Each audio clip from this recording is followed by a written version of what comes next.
الحمد لله رب العالمين، والصلاة والسلام على سيد الأنبياء والمرسلين وعلى آله وأصحابه أجمعين.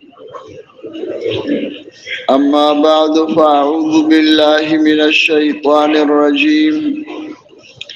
بسم الله الرحمن الرحيم. ومن أحسن قولا ممن دعا إلى الله وعمل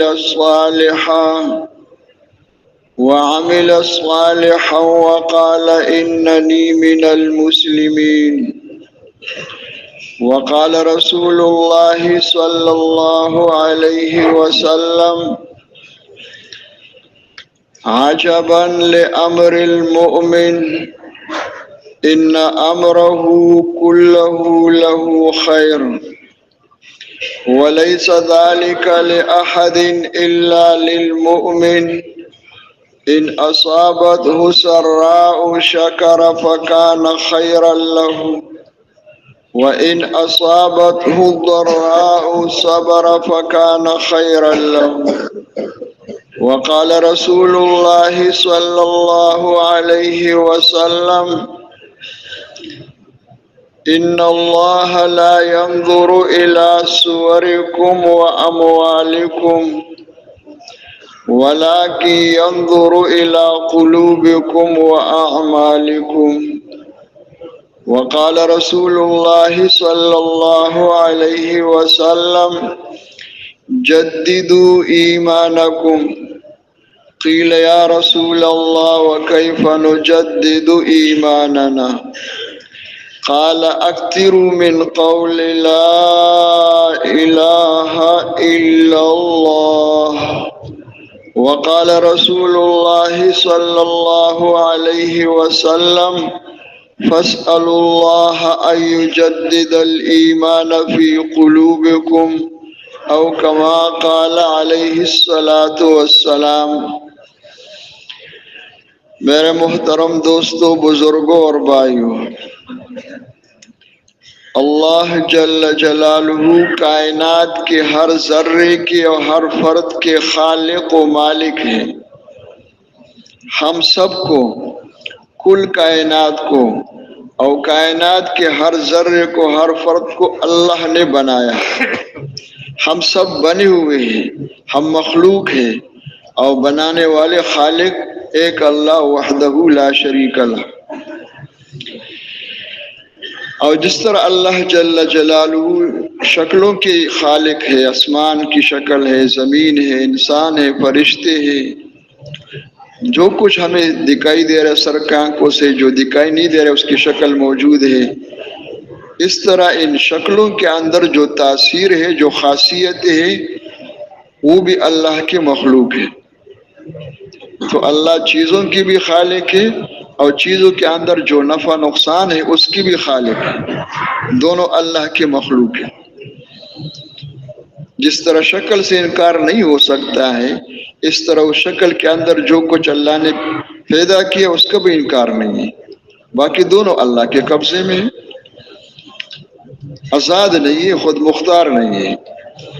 اور اللہ جل جلالہ حالات کی بھی خالق ہے. حالات چیزوں کے مخلوق نہیں ہیں کہ چیزیں زیادہ ہوگی، فراوانی ہوگی تو حالات ٹھیک ہوں گے، ہمارے پاس چیزیں نہیں ہوں گے تو حالات خراب ہو جائیں گے. ہم ہوں گے، ہم اکثریت میں ہوں گے تو حالات یوں ہو جائیں گے، ہم نہیں ہوں گے، کم ہو جائیں گے تو حالات اس طرح ہو جائیں گے. بالکل نہیں. ہم بھی مخلوق ہیں، چیزیں بھی مخلوق ہیں، اور مخلوق کسی وقت خالق نہیں بن سکتا ہے. خالق صرف اللہ ہے. تو حالات بھی اللہ کے مخلوق ہیں. اور اللہ جل جلالہ نے یہ سب کچھ جو بنایا و پیدا کیا ہے، چیزوں کو بھی، ان کے اندر خاصیتوں کو بھی، حالات بھی، ان سب کو اللہ نے بنایا اپنی قدرت سے.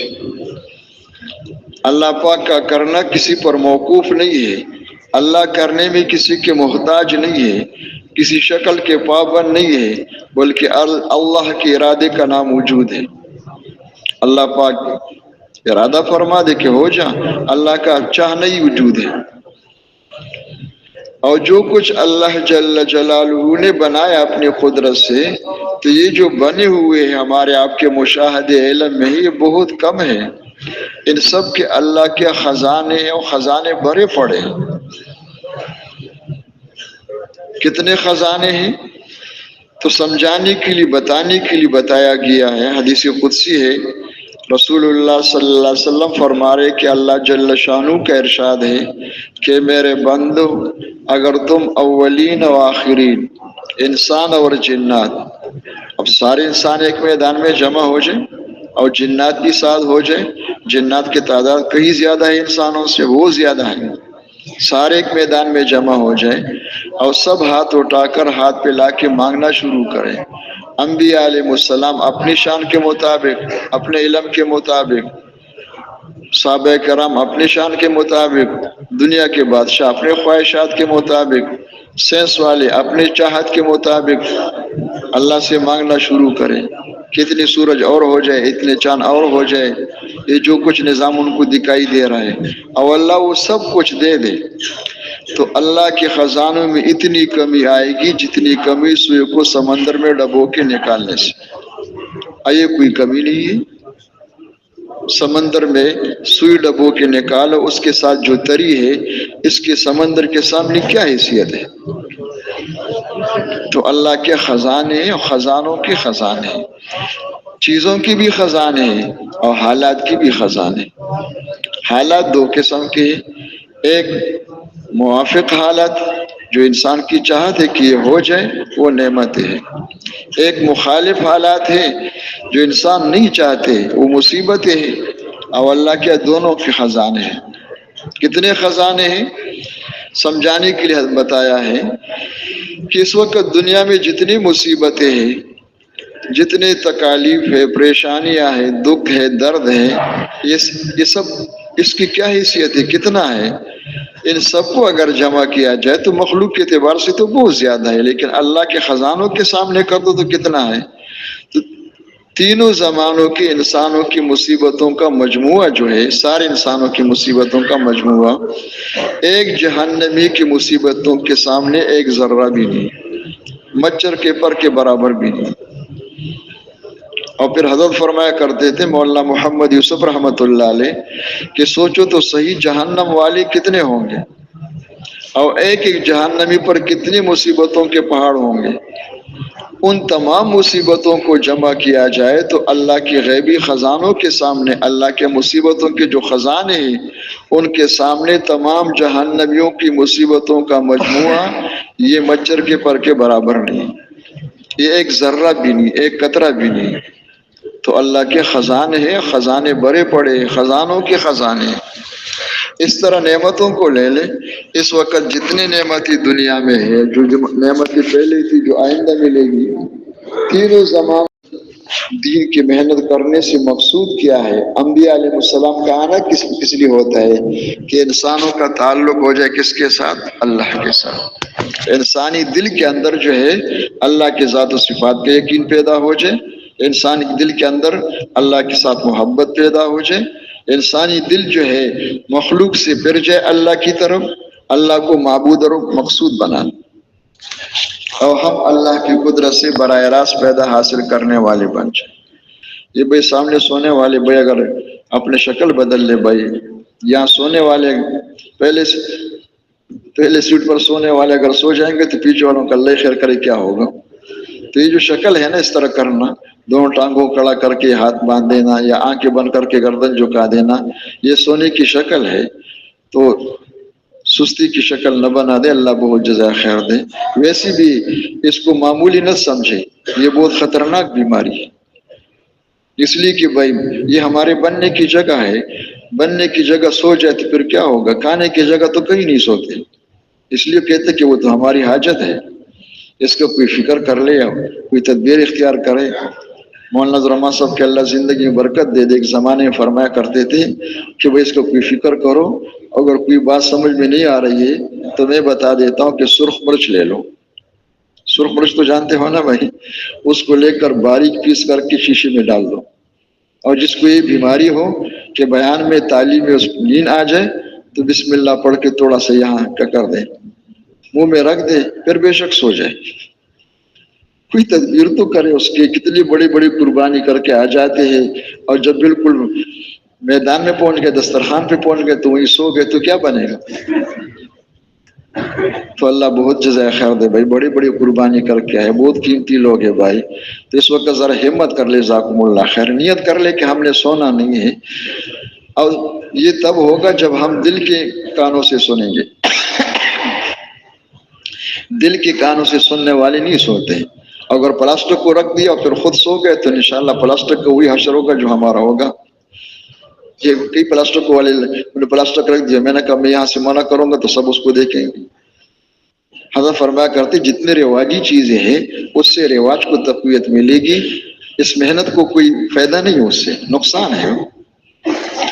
تو وہ اللہ جتنی قدرت و طاقت والا ہے اس اللہ کے ساتھ تعلق ہو جائے, جی لگ جائے, اور ہم اللہ کی قدرت سے براہ راست فائدہ حاصل کرنے والے بن جائیں.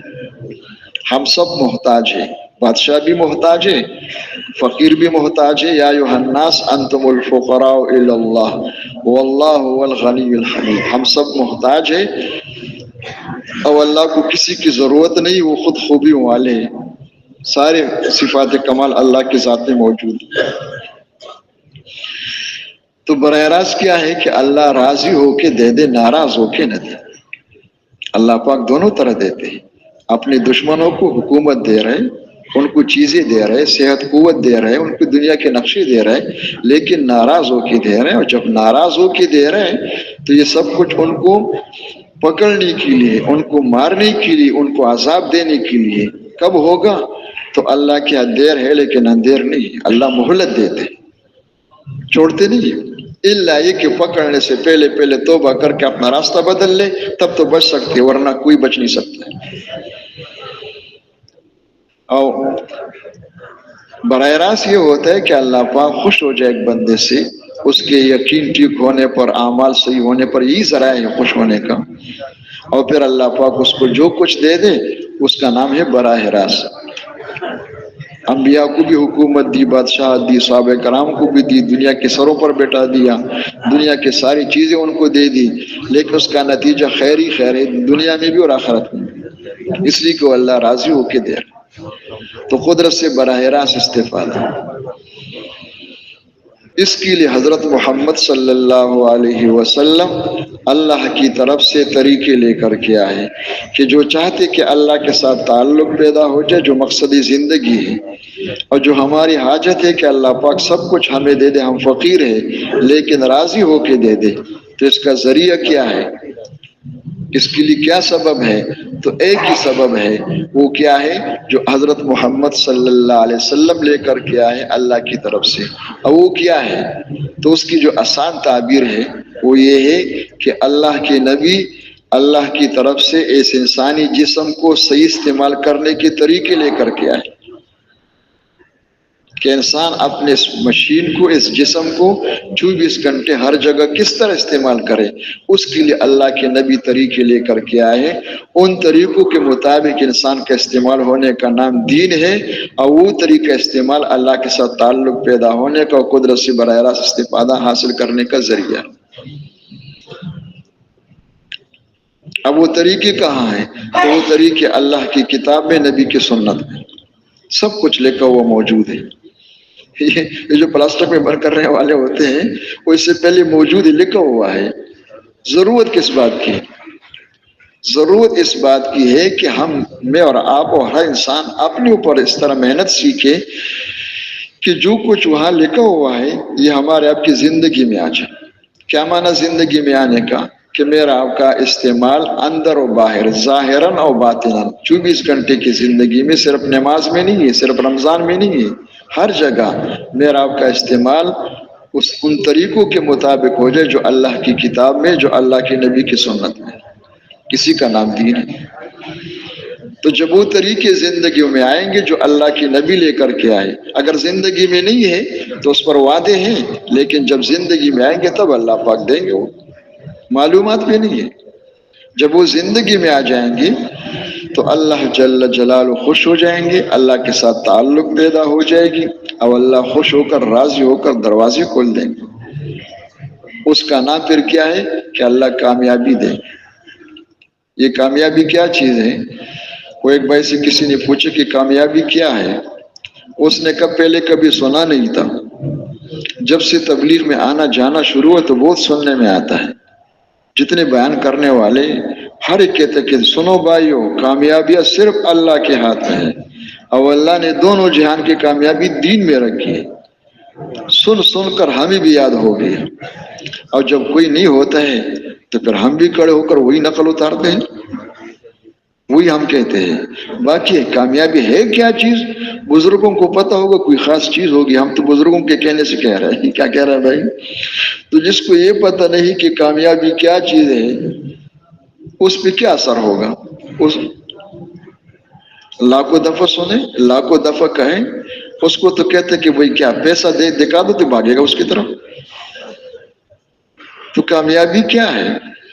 کامیابی عربی کے ایک لفظ کا ترجمہ ہے، وہ لفظ فلاح ہے۔ دو لفظ ہے، فوز بھی ہے، فلاح بھی ہے۔ یہ جو استعمال ہو رہا ہے یہ فلاح کا ترجمہ ہے، اس سے زیادہ جامع ہے، وہ دونوں جہان کی کامیابی ہے۔ اور اللہ کے نبی نے دعوت دیتے وقت اس کو استعمال کیا ہے۔ کیا فرمایا اللہ کے نبی نے؟ ساری دنیا کو دعوت دے رہے، یا ایھا الناس قولوا لا الہ الا اللہ تفلحوا۔ اور اس زمانے سے لے کر آج تک اور قیامت تک انشاءاللہ روزانہ آواز آ رہی مسجد سے، حی علی الصلاح، حیا، وہاں بھی فلاح ہے، یہاں بھی فلاح ہے۔ عربی زبان میں لفظ فلاح سے شاید کوئی زیادہ جامع لفظ نہیں ہے۔ اس کا مفہوم سمجھو کہ دنیا آخرت کے جتنے خیر ہے، جو کچھ خیر کی چیزیں چاہتے ہو، ان سب کے مجموعی کا نام فلاح ہے۔ عربی میں تو اس کا تعریف موجود ہے کہ مل فلاح الفوز بالمطلوب والنجات من المرغوب، با کے ساتھ کہ جو چاہتے ہو، ہر انسان کے اندر چاہت و خواہشات کے سمندر ہے، وہ سب کچھ ہو جائے، وہ سب کچھ مل جائے، اور جو نہیں چاہتے ہو ان سب سے بچ جائے، اس کا نام ہے کامیابی۔ جب کہ کامیابی ملے گی تو سب کچھ ملے گا۔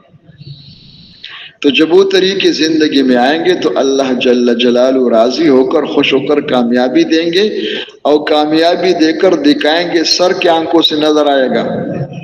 یہ نہیں ہوتا کہ لفظ ہے پتہ نہیں کیا چیز ہے، وہ نہیں، اللہ دیں گے اور نظر آئے گا۔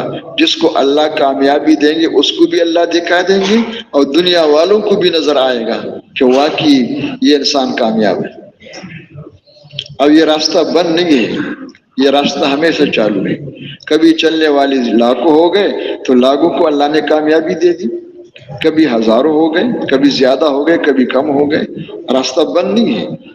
لیکن دنیا کے سامنے بطور نمونہ من حیث القوم اگر دکھانا چاہتے ہو کہ پوری قوم کے اندر وہ ساری طریقے آ کر سب کو اللہ نے کامیابی دے کر دکھائی ہے، تو وہ مبارک دور صحابہ کرام ہے، امت کے لیے نمونہ وہی ہے۔ جب صحابہ کرام ان طریقوں پر چلنے والے بن گئے 100%، مدینہ منورہ میں ہر مرد عورت، جوان بوڑھا 24 گھنٹے کی زندگی میں کسی اور کو دیکھ کے چلنے والا نہیں ہے، سب اللہ رسول کو دیکھ کے چلنے والے تھے۔ تو اللہ جل جلالہ نے خوش ہو کر، راضی ہو کر اللہ نے ان کو کامیابی دی، اس دنیا کی بھی اور آخرت کی بھی۔ آخرت کی کامیابی تو خوشخبری سنائی اپنے نبی کے ذریعے، اور دنیا کی کامیابی اللہ نے دے کر ان کو دکھائی ہے۔ وہ سر کے آنکھوں سے دیکھ رہے تھے اور دنیا والوں کو دیکھ کے بتا رہے تھے کہ کان کھول کے سنو، انا کنا اضل قوم فاعزنا اللہ بالاسلام، کہ دیکھو آپ ہمیں جانتے ہو، ہم ایک علاقے کے لوگ ہیں، ایک شہر کے ہیں، پہلے بھی ہم عرب تھے، پہلے بھی ہم مکی تھے، پہلے بھی ہم اس خطے کے تھے، لیکن جب ہمارے اندر وہ طریقے نہیں تھے جو اللہ کے نبی لے کر کے آئے، اپنی مرضی سے اس مشین کو استعمال کر رہے، اس کا نام بے دینی ہے، تو ہم انتہائی ذلتوں میں، پریشانیوں میں، فقر و فاقے میں، خستہ حالی میں تھے۔ جو آپ جو تعبیر کرتے ہو، بیانات کرنے والے کہتے کہ کوئی حکومت ان پر حکومت کرنے کے لیے بھی تیار نہیں ہے، ان کو حکومت دینا تو بات دور کی بات ہے، ان پہ حکومت کرنے کے لیے تیار نہیں ہے۔ ہم تو اس حال میں تھے لیکن اللہ کے نبی نے آ کے دعوت دی، یا ایھا الناس قولوا لا الہ الا اللہ تفلحوا۔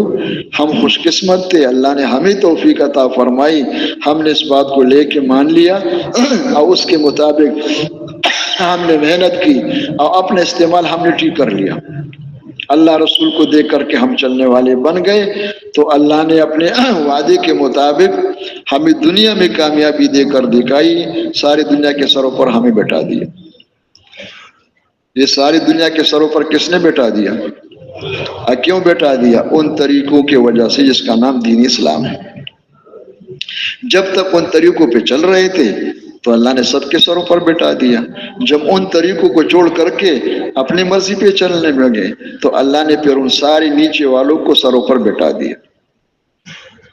یہ خود بخود نہیں ہو رہا ہے، یہ عذاب کی طور پر ہے۔ اللہ کے عذاب کو گالیاں مت دو، نعرے مت لگاؤ، وہ گالیوں سے نعروں سے عذاب نہیں ہٹتا ہے، اس کے جو اسباب ہیں ان اسباب کو دور کرنے کی کوشش کرے۔ اور وہ کیا ہے؟ حالات تو اللہ کے مخلوق ہے، حالات تو ہمارے قبضے میں نہیں ہے۔ اب حالات میں کیا کر سکتے ہو؟ کوئی کر سکتا ہے؟ سارے بے بس ہوتے۔ ہمارے ذمے کیا ہے؟ ہمارے ذمے ہے کہ اپنے اوپر محنت کر کے اپنا استعمال ٹھیک کرو، اپنے جنس پر محنت کرو، یعنی انسانوں پر محنت کرو۔ اگر یہ ٹھیک ہو جائیں گے تو سارا نظام اللہ اپنے امر سے اور قدرت سے ٹھیک کر دیں گے، اور اگر یہ خرابیاں پیدا ہو رہی ہیں تو اس کا کوئی علاج نہیں۔ تو جب وہ طریقے زندگیوں میں آئیں گے تو اللہ کامیابی دے کر دکھائیں گے، اور ان طریقوں کا زندگی میں آنا اس دنیا کے سارے مسئلوں کا حل ہے۔ جتنے ہم رو رہے ہیں، ہر ایک کا رونا الگ الگ ہے، ہر فرد کا بھی، ہر علاقے والوں کا بھی، ہر ملک والوں کا بھی۔ ان سب کا وجہ کیا ہے؟ ان طریقوں کا نہ ہونا۔ ہمارے آپ کی تشخیص غلط ہے، ہمیں غلط دکھائی دے رہا ہے۔ قرآن کیا بتا رہے ہیں؟ اللہ کی کتاب میں کیا ہے؟ ظہر الفساد فی البر والبحر بما کسبت ایدی الناس۔ جتنی مصیبتیں ہیں، بلایا، پریشانیاں ہیں، پوری دنیا میں ہے، خشکی میں ہے یا کیا ہے، تری میں ہے، سمندر میں ہے، سب کی وجہ کیا ہے؟ انسانوں کی مشین کا غلط استعمال ہونا۔ غلط استعمال کیا ہے؟ کہ اللہ کی کتاب اور نبی کی سنت کے خلاف استعمال ہو رہے ہیں، اس کی وجہ سے ساری مصیبتیں۔ وجہ کیا ہے؟ تو تبدیلی کب آئے گی؟ جب یہ طریقے بدل دیں۔ ان اللہ لا یغیر ما بقوم حتی یغیروا ما بانفسہم۔ اللہ کسی کو نعمتیں دے دے تو اللہ ان نعمتوں کو واپس نہیں لیتے جب تک وہ اپنی زندگی کو خود خراب نہ کرے۔ اللہ جل جلالہ نے اس امت کو بنی اسرائیل کے قصے قرآن پاک میں بہت سنا ہے، اس لیے کہ ان کا بالکل آپس میں بہت زیادہ مشابہات ہے۔ یوسف علیہ السلام ہے، ان کے 11 بھائی ہیں، بھائی نے توبہ کر لیا اور صحیح چلنے والے بن گئے۔ یوسف علیہ السلام تو اللہ کے نبی تھے۔ اب یہ 12 جو ہے مصر میں داخل ہو گئے، اور ان 12 بندوں کو اللہ نے سب کے سروں پر بٹھا دیا، اور پھر ان کی اولاد پھر ہزاروں نہیں لاکھوں ہو گئے، لاکھوں ہو گئے۔ لیکن جب لاکھوں ہونے کے باوجود انہوں نے اپنے طریقہ زندگی بدل دیا، اپنے مشین کا استعمال غلط کر دیا، ان وہاں والوں کو اللہ نے ان پر مسلط کر دیا۔ یہ خود بخود مسلط نہیں ہوتے، اللہ نے مسلط کر دیا۔ اور پھر اللہ جل جلالہ نے جب چاہا کہ ان کو نجات دے دے تو اللہ نے اس کے لیے کیا کیا؟ اپنے نبی موسیٰ علیہ السلام، ہارون علیہ السلام کو بھیجا، اور انہوں نے جا کے ان کو دعوت دی کہ وجہ کیا ہے؟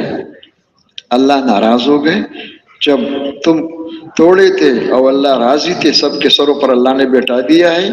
جب تم نے اپنے طریقے استعمال غلط کر دیا، اللہ ناراض ہو گئے تو لاکھ ہو کر آپ کو غلام بنا دیا۔ یہ قیامت تک یہ دستور ہے، ہر زمانے یہی ہوگا۔ اب کیا کرو کہ اپنا استعمال ٹھیک کرو۔ اب دعوت دی دی، انہوں نے شروع کر دیا، جب وہ ٹھیک ہو گئے تو اللہ نے اپنا نظام بدل دیا۔ جو سروں پر چڑھے ہوئے تھے اللہ نے ان کو کیا کر دیا؟ مینڈکوں کی طرح کیا کر دیا؟ سمندر میں غرق کر دیا۔ وَأَغْرَقْنَا آلَ فِرْعَوْنَ وَأَنْتُمْ تَنظُرُونَ۔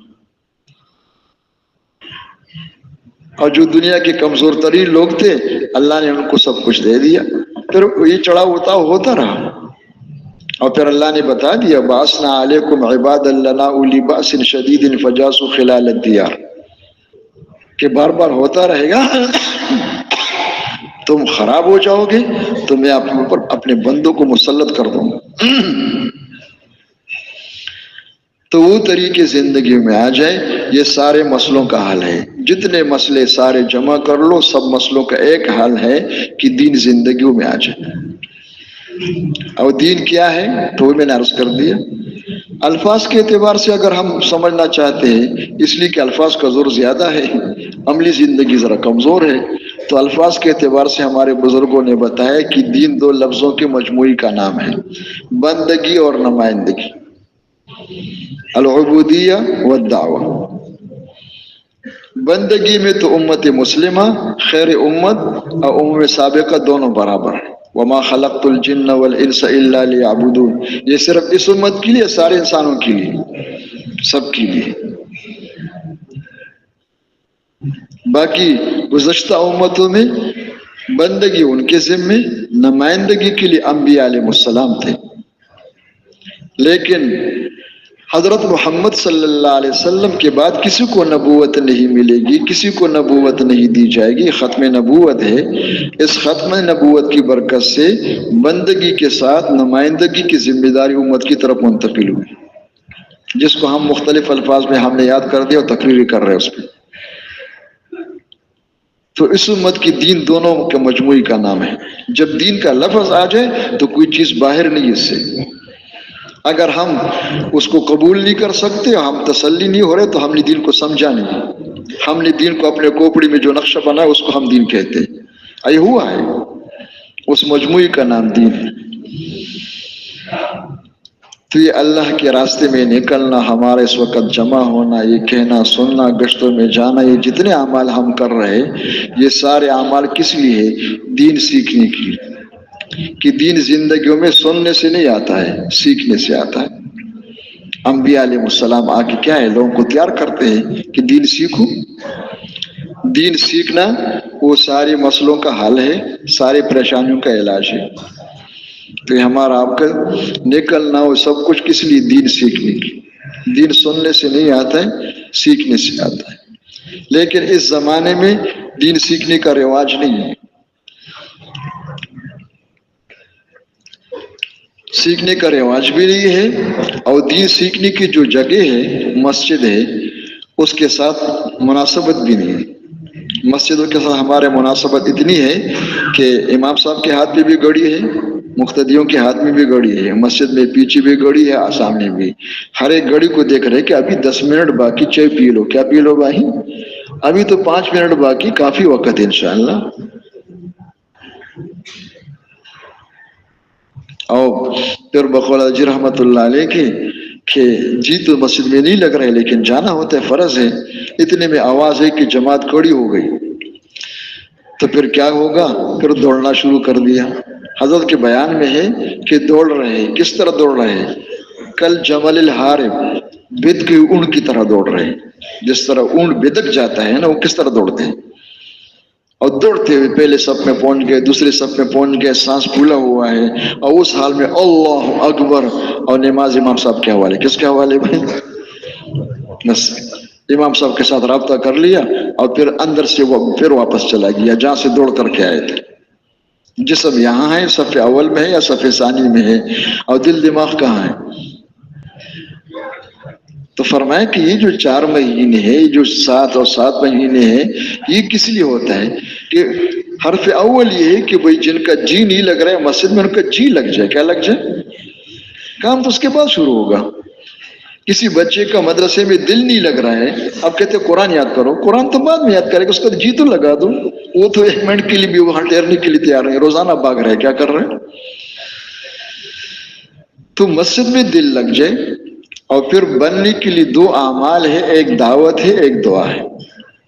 انسان بن جائے، اس کا استعمال ٹھیک ہو جائے، اس کے لیے کیا کرنا پڑے گا؟ اس کے لیے دعوت اور دعا ہے۔ اس کا نام محنت ہے۔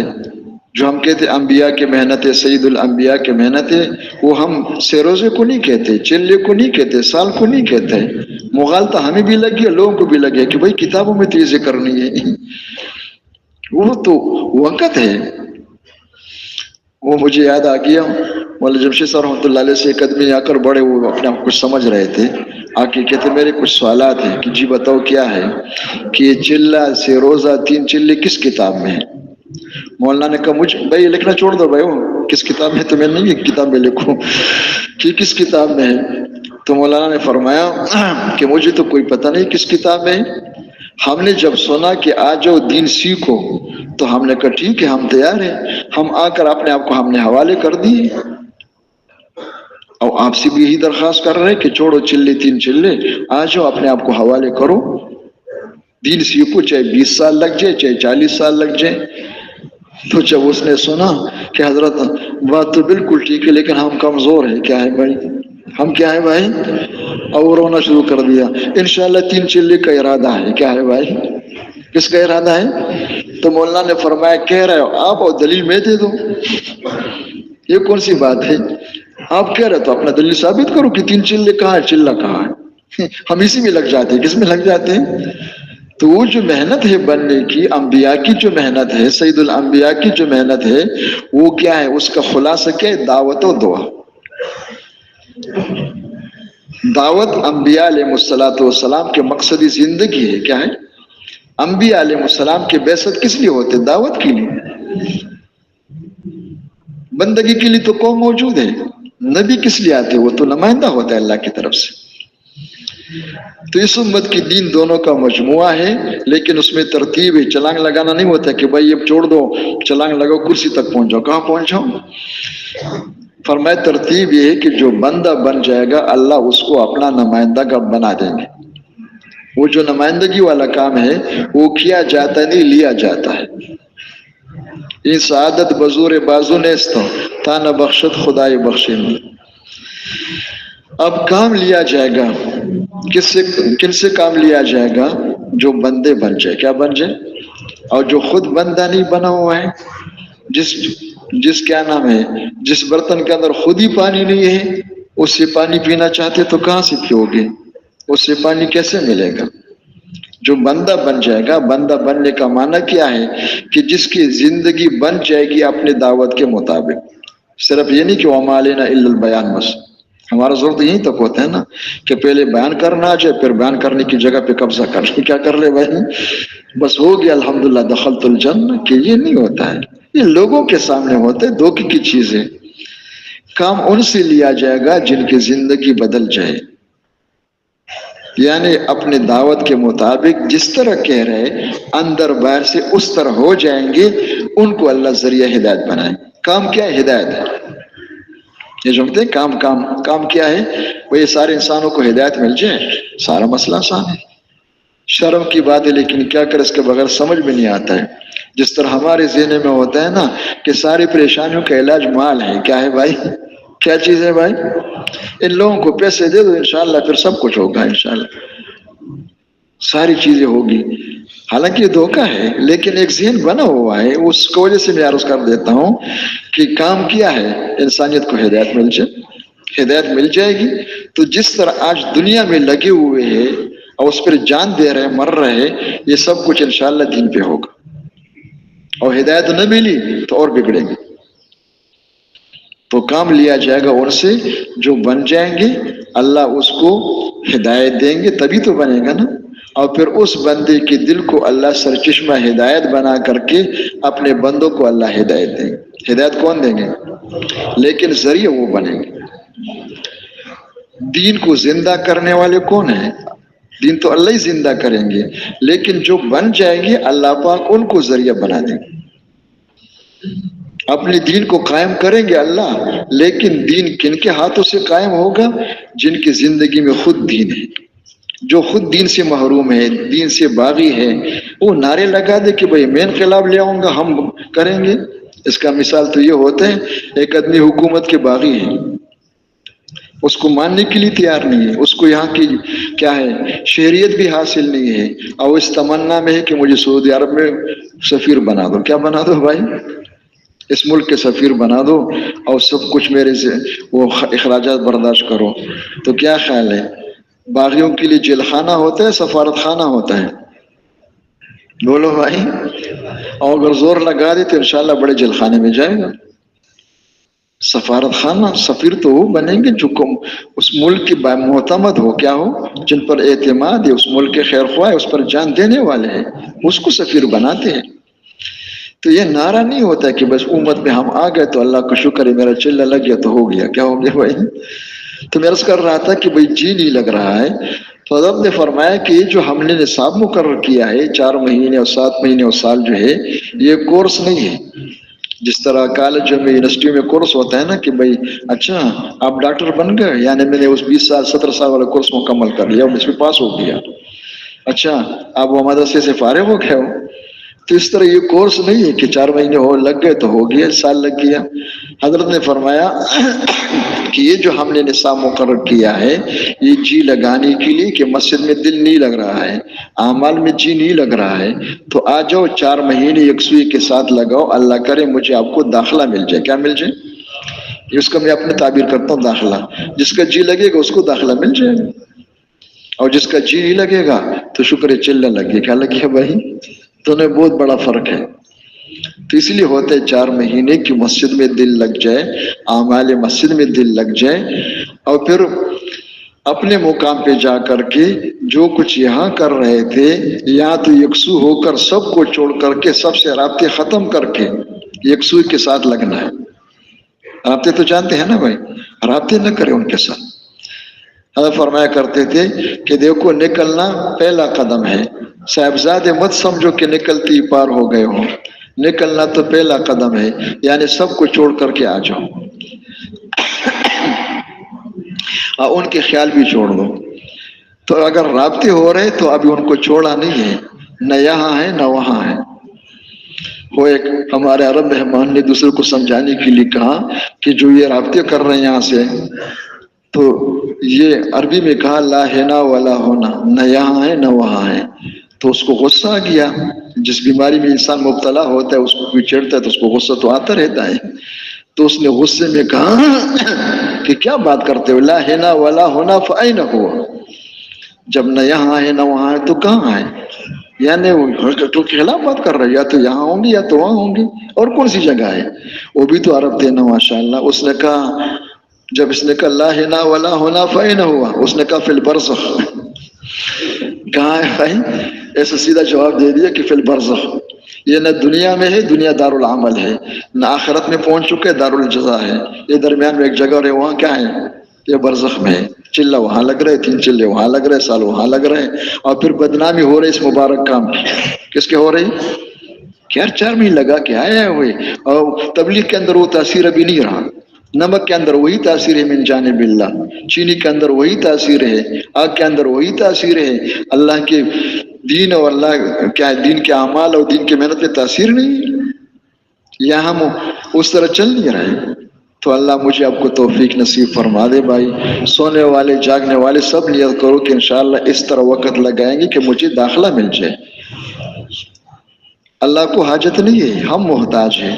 قرآن پاک میں صاف صاف ارشاد خداوندی وَمَنْ جَاهَدَ فَإِنَّمَا يُجَاهِدُ لِنَفْسِهِ إِنَّ اللَّهَ لَغَنِيٌّ عَنِ الْعَالَمِينَ، کہ کان کھول کے سنو، جو کچھ کر رہے ہو اپنے نفع کے لیے کر رہے ہو، اللہ کو کوئی ضرورت نہیں۔ کوئی اللہ پہ احسان نہ کرو کہ اللہ میں آپ کے لیے روزہ رکھ رہے، کیا کر رہے ہیں، اور آپ کے لیے ہم چلے لگا رہے، ہم آئے ہوئے ہیں۔ اللہ فرما رہے میرا احسان سمجھو کہ میں نے توفیق دے دی، سب کچھ اپنے لیے کر رہے۔ تو جب وہ طریقے زندگیوں میں آ جائیں گے، وہ سیکھنے سے آتا ہے، اللہ خوش ہو کر کامیابی دیں گے۔ یعنی سارے مسئلوں کا ایک ہی حل ہے بس، اب اللہ کرے جی لگ جائے۔ جب دل لگ جائے گا تو مقام پہ بھی کریں گے انشاءاللہ، یہاں بھی کریں گے، مسجد آباد ہوگی انشاءاللہ، اور اللہ کرے یہ ہو جائے۔ آپ نے دیکھا رمضان المبارک میں کہ مسجدوں میں کوئی تبدیلی پیدا ہو جاتی ہے، نہیں مسجدوں میں بڑھ جاتے ہیں نا۔ 11 مہینے ہم گشتے کر رہے، ہم منتیں کر رہے، اس کا کچھ نظر نہیں آ رہے۔ ایک رمضان کی لہر آئی اللہ کے رحمت کا، مسجد بھر گئے، کیا ہو گئے؟ تو لوگ تو آ گئے مسجد میں، جو نہیں آ رہے تھے انہوں نے تو بہت ترقی کی، اور جو ہم پہلے سے مسجد میں تھے تو ہم 2.5 گھنٹے سے آگے نہیں جا رہے، اور 2.5 گھنٹے بھی انشاءاللہ الحمدللہ کے ساتھ ہے۔ کس کے ساتھ ہے بھائی؟ تو بتاؤ ترقی کن کے ہو رہی ہے؟ ان کے ہو رہی ہے۔ جو آئے ہوئے ہیں. اچھا جب ہم میدان میں نہیں ہیں، جو کہتے ہیں مجھے داخلہ ملا ہوا ہے، تو ان کو سنبھالنے والا کوئی نہیں ہے. جب سنبھالنے والا کوئی نہیں ہے تو رمضان کی برکت ہے. کیا ہے بھائی؟ جب رمضان ختم ہو گئی تو انشاءاللہ عید کی دوسرے دن پھر دیکھو انشاءاللہ مسجد میں اکیلے رہو گے انشاءاللہ. کیا رہو گے بھائی؟ یہ ہو رہا ہے نہیں ہو رہا ہے؟ وہ کسی نے سمجھانے کے لیے لطیفہ بتایا، وہ لکھا، اس میں لکھا کہ بھائی ایک گمشدگی کا اعلان سن لے کہ ہمارے مسجد سے کچھ نمازی غائب ہو گئے. رمضان شریف میں تو بہت زیادہ تھے، عید کے دن کہیں غائب ہو گئے، گم ہو گئے. کسی کو مل جائے تو قریبی مسجد میں بھیج دے. کہاں بھیج دے بھائی؟ تو اس وقت اگر ہم آگے نہیں بڑھیں گے، جو پہلے سے مسجدوں میں ہے، گشتیں کر رہے ہیں اور مسجد کو سنبھالنے والے ہیں، تو ہم بھی آگے نہیں جا رہے، اور آنے والے مجمع کو ہم نے نہیں سنبھالا، یہ ہاتھ سے نکل جائے گا، پھر یہی باطل پھیلنے کا ذریعہ بنے. اس لیے اللہ پاک ہمیں توفیق نصیب فرما دے کہ اس مہینے میں تو زیادہ زور لگا دے. سونا کھانا پینا بقدر حاجت ہو، کم سے کم، یعنی نکلنے کے زمانے میں 24 گھنٹوں میں سے 16 گھنٹے اعمال میں لگے.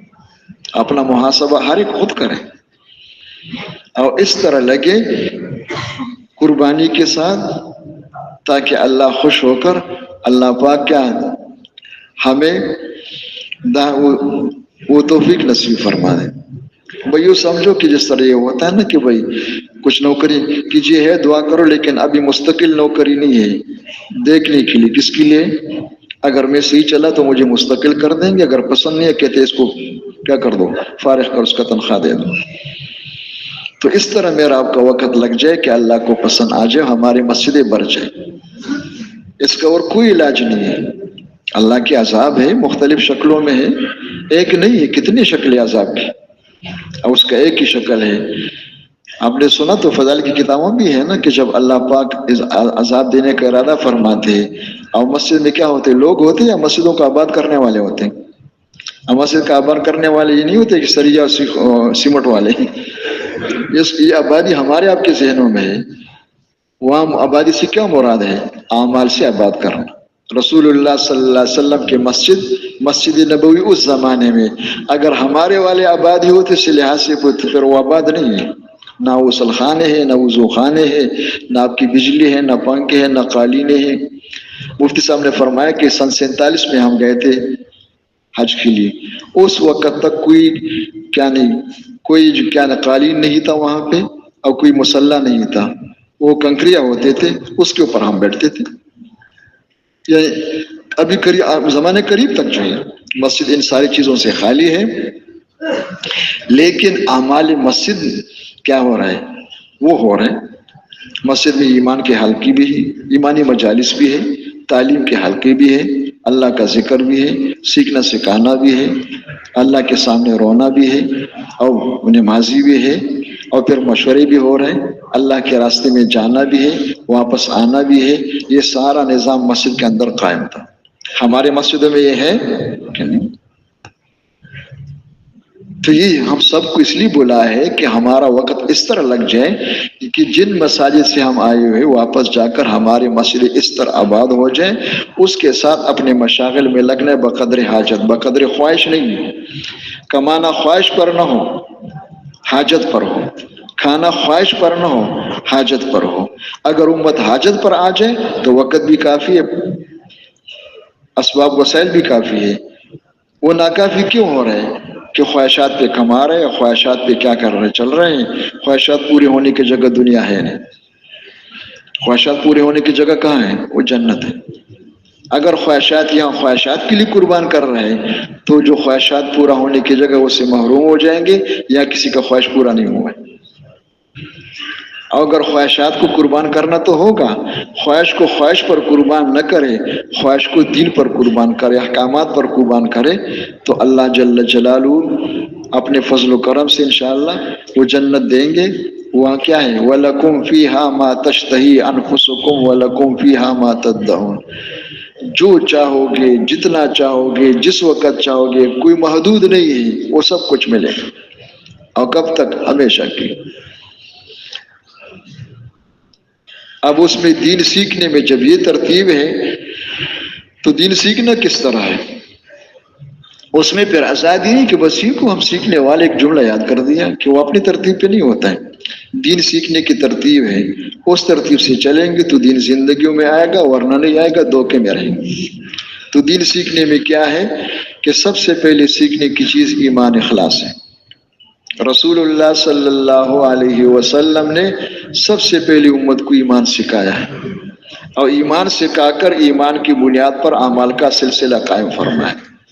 ہمارے زمانے میں ایمان سیکھنے کا رواج نہیں ہے، بس مسلمان کے گھر میں پیدا ہو کے مومن خان بن گیا۔ کیا بن گیا بھائی؟ کیا بن گیا؟ کوئی طلب ہی نہیں اس کے اندر۔ ایمان سیکھنا کو تو ویسے ہاں ہاں کریں گے، کچھ سمجھ میں نہیں آ رہا ہے، کیا نہیں آ رہا ہے، اور زیادہ پیچھے پڑھو گے تو غصے ہو جائیں گے کہ یار مجھے کچھ اور سمجھ رہے ہو، میں کوئی پڑوس سے تو نہیں آیا ہوں، میں یہاں کی مسلمان ہوں۔ کیا نا بھائی، ایمان سیکھنے کا رواج نہیں، اور اللہ کے نبی ایمان سکھا رہے ہوں۔ یہ جو ہمارے مقررین کو وہ حدیث پاک یاد ہے نا کہ اللہ کے نبی نے فرمایا غلام انی اعلمک کلمات، وہ اللہ کے نبی سکھا رہے، کیا سکھا رہے؟ بیان سکھا رہے ان کو، یا ایمان سکھا رہے؟ اذا سألت فاسأل اللہ واذا استعنت فاستعن باللہ، کیا سکھا رہے؟ تو ایمان ہی سکھا رہے ہیں۔ اور صحابہ کرام خود فرما رہے كنا مع النبی صلی اللہ علیہ وسلم ونحن فتیان حذاورا فتعلمنا الایمان قبل ان نتعلم القرآن ثم تعلمنا القرآن فازددنا به ایمان، کہ ہم اللہ کے نبی کے ساتھ تھے، ہم نوجوان تھے اور ہم نے سب سے پہلے ایمان سیکھا ہے۔ قرآن سیکھنے سے پہلے، قرآن سے مراد یہاں احکامات ہیں، پہلے ہم نے ایمان سیکھا پھر احکامات سیکھے۔ اس میں سب سے پہلے نماز کو سیکھا انہوں نے، نماز کو دیکھ کے نہیں پڑھ رہے تھے، وہ اللہ کے نبی کی نماز بالکل مکمل ہے اس کو دیکھ کے اور سیکھ رہے تھے۔ ہمارے زمانے میں تو سیکھنے کا رواج نہیں ہے، مسجد میں لے آؤ، ہر علاقے کا اپنا اپنا ہے۔ کیا ہے بھائی؟ جس طرح لوگ نماز پڑھتے ہیں یہ اس لیے کہ اپنے علاقے کا حال الگ ہے۔ تجوید میں یہاں ایک بزرگ کے ساتھ بیٹھنا ہو، وہ سورہ فاتحہ پڑھ رہے تو آخر میں کہا وَلَغْ ضَالِّينَ، تو میں نے کہا بابا جی وَلَغْ ضَالِّينَ نہیں ہے کہ باغ جو ہمارے علاقے میں یہی ہے۔ کیا ہے بھائی؟ سمجھ میں آ گیا؟ یہ تو ایک جملہ سامنے آ گیا، رکوع اپنے علاقے والا ہے، سجدہ اپنے علاقے والا ہے، تراویح اپنے علاقے والے ہیں۔ کون سے ہیں؟ صحابہ کرام علاقے والے نماز نہیں پڑھ رہے تھے، وہ جو اللہ کے نبی نے ان کو سکھایا تھا وہ نماز پڑھ رہے تھے۔ اب اس کی ہم ناقدری نہیں کرتے، اتنا ہو گیا کہ مسجد میں آ گئے، کہاں گئے بھائی؟ ٹھیک ہے نا، نہ آنے سے لاکھ درجہ بہتر ہے، لیکن خدا کے واسطے اس کو تو نماز نہ کہو نا۔ وہ نماز سیکھنا ہے جس نماز پر اللہ یہ سب کچھ عطا فرمائیں گے۔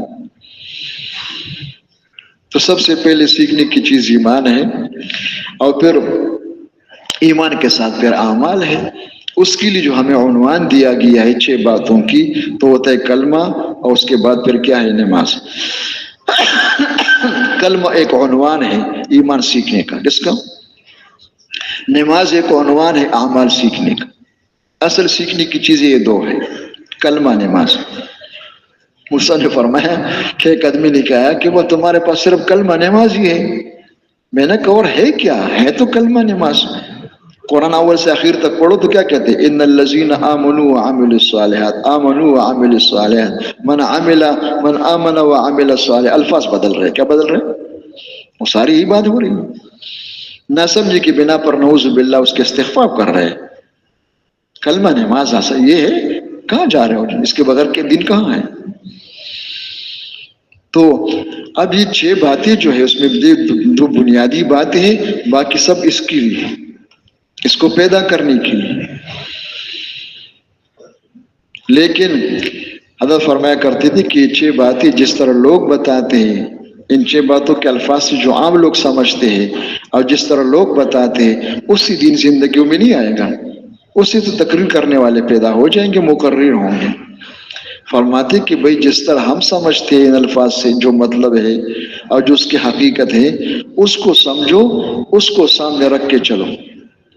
اگر ان 6 باتوں کے الفاظ خالی الفاظ اور تقریر نہیں ہے، ان الفاظ کی جو حقیقت ہے وہ آنکھ سامنے ہے، ان کو حاصل کرنے کے لیے انشاءاللہ پھر ہم روزانہ دعوت بھی دیں گے، انشاءاللہ دعوت سنیں گے بھی، انشاءاللہ گھڑیوں کو نہیں دیکھیں گے۔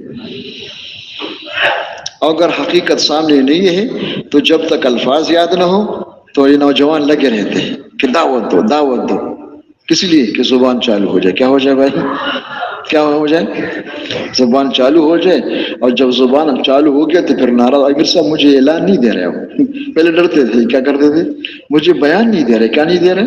پھر اس پر لڑائی ہو رہی بیان پر. اور بس جب اس کو بولنا آ گیا ہے تو دھوکہ لگ جاتا ہے کہ الحمدللہ دخلت الجنہ. کیا ہو گیا بھائی؟ اس کے بعد پھر بیان مل گیا، ممبر مل گیا تو کچھ بیان کر لے گا میری طرح، ورنہ وہ روزانہ محنت نہیں کر رہے. وہ کہتے اللہ کا شکر ہے میرا کام ہو گیا ہے. یہ کیوں دھوکہ لگا ہوا ہے؟ دھوکہ اس لیے لگا ہوا ہے کہ الفاظ کو اس نے سمجھا کہ یہی ہے، اس کی حقیقت ہے. اگر حقیقت سامنے ہو اور وہ سمجھ میں آ جائے تو انشاءاللہ اندر طلب پیدا ہوگی کہ یا اللہ میں تو اس سے خالی ہوں. اب اس کو پیدا کرنے کے لیے دعوت کے بغیر کوئی راستہ نہیں ہے. وہ دعوت دیں گے اور جا کے دعوت دیں گے تو اپنے آپ سے غافل ہو کر نہیں ہے، اپنے بننے کے لیے دعوت دیں گے.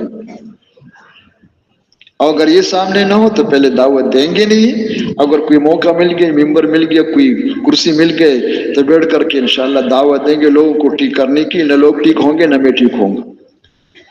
ہمارے حضرات نے بتا دیا ہے کہ جو محنت کر رہے ہیں اگر محنت صحیح و پوری ہو، یہ دو باتیں اس میں، تو محنت کرنے والوں کے ساتھ اللہ کا وعدہ ہے لَنَهْدِيَنَّهُمْ سُبُلَنَا، ان کو اللہ ہدایت دیں گے. اور جن پر محنت ہو رہی ہے ان کے بارے میں اللہ کا کوئی وعدہ نہیں ہے، وہ اللہ کی مشیت پر ہے. اللہ چاہے تو ہدایت دے دے اور اللہ نہ چاہے تو نہ دے. پیغمبر دعوت دے رہے، اللہ نہیں چاہتے تو نہیں ہوا ہے. تو کہیں دھوکہ نہ لگ جائے ان الفاظ یاد کرنے سے اور بیان کرنے سے اور بیان کی جگہ پہنچنے تک. اللہ کرے ہم سب کو یاد ہو، مستحضر ہو کہ اس کی حقیقت کیا ہے اور اس حقیقت میں نمونہ کون ہے. ایمان میں نمونہ کون ہے؟ صحابہ ہے. باب کیف کانت الصحابہ یؤمنون بالغیب، صحابہ والی ایمان ہو. آپ نے تو حیات صحابہ پڑھیں گے، اس میں غور کریں گے، پھر اپنا موازنہ کریں. حضرت ابو دردہ رضی اللہ عنہ کے پاس ایک بندہ آیا اور اس نے آ کے خبر دی یا ابا دردہ احترق بیتک، ابو دردہ آپ کا گھر جل گیا. آپ نے فرمایا محترقہ، میرا گھر نہیں جل سکتا ہے. چلا گیا. ثم جاء آخر، دوسرا بندہ آیا، اس نے کہا یا ابا دردہ احترق بیتک، ابو دردہ آپ کا گھر جل گیا. کیا فرمایا؟ محترقہ، میرا گھر نہیں جل سکتا ہے. ثم آخر، تیسرا بندہ آیا، اس نے کہا یا ابا الدرداء احترق بیتک، ابو الدرداء آپ کا گھر جل گیا. فرمایا محترق، میرا گھر نہیں جل سکتا. کتنے آئے؟ اور تینوں کو ایک ہی جواب دے رہے. ثم جاء آخر، اب چوتھا آدمی آیا، اس نے کہا یا ابا الدرداء انبعثت النار حتی انتہت الی بیتک طفئ، ابو درداء آگ بڑھ گئی، زور کی، اور آپ کے گھر تک پہنچ گئی لیکن وہاں جا کے بجھ گیا. فرمائے لقد علمت ان اللہ لم یکن لیفعل ذاک، کہ آپ تو دیکھ کے مجھے بتا رہے ہو اور مجھے دیکھنے سے پہلے یقین تھا کہ میرے گھر نہیں جل سکتا ہے.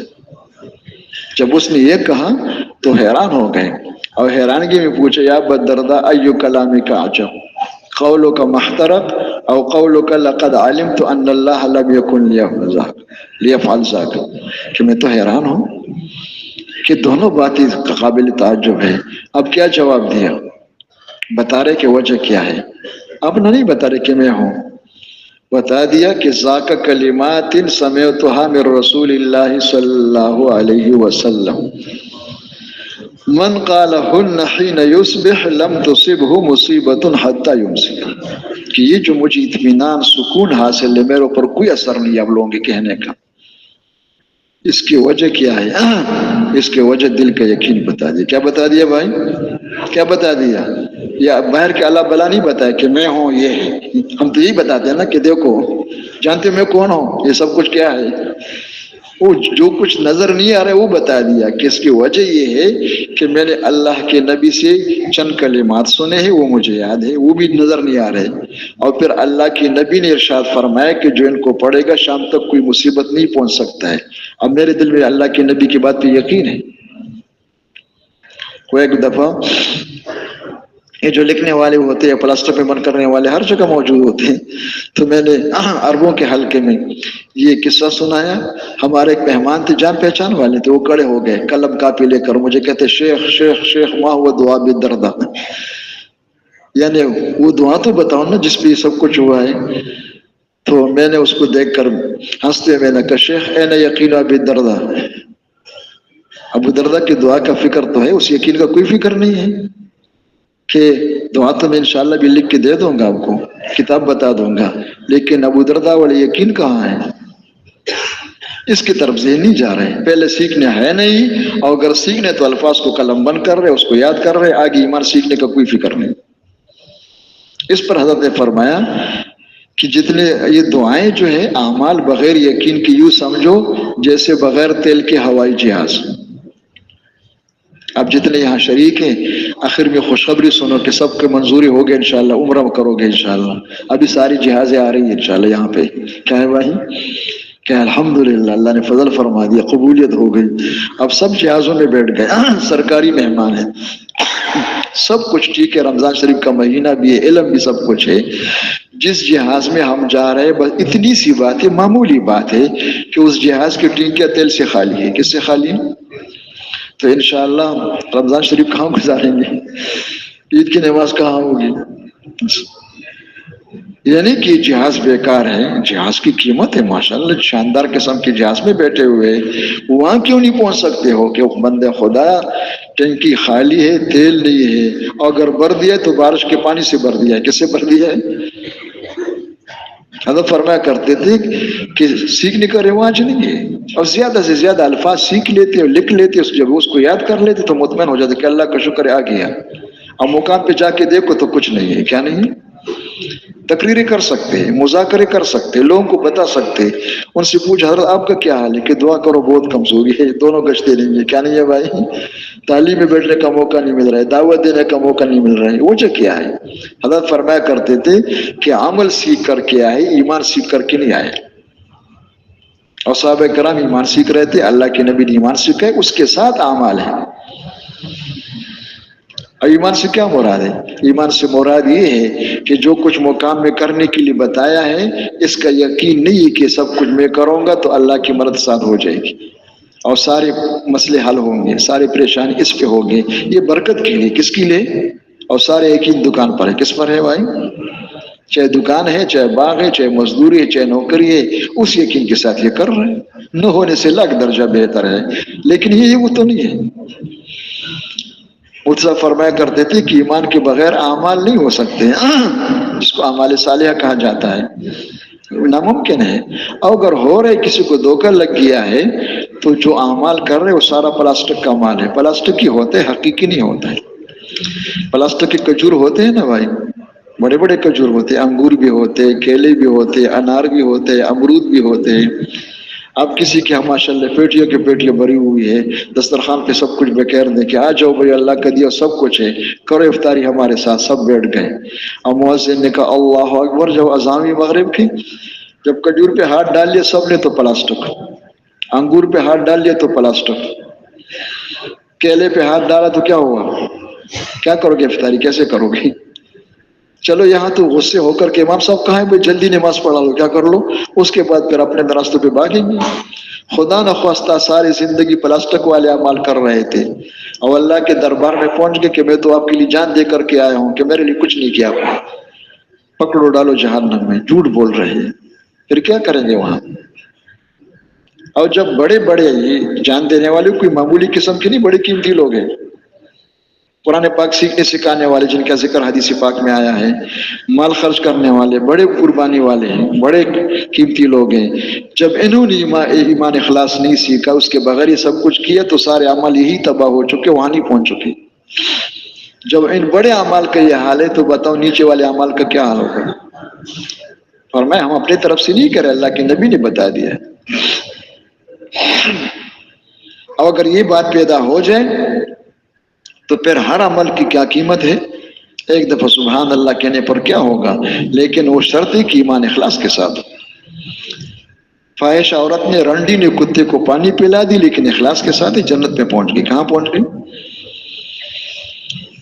تو پھر حضرت فرمایا کرتے تھے کہ دشمن کے ساتھ زبردست مقابلہ ہو رہا ہے، پہلے آنے نہیں دیتے، بتا دو آنے میں کتنا زور لگانا پڑتا ہے گشتوں میں، اور پھر ہمیں بھی خود بھی آنے نہیں دیتے،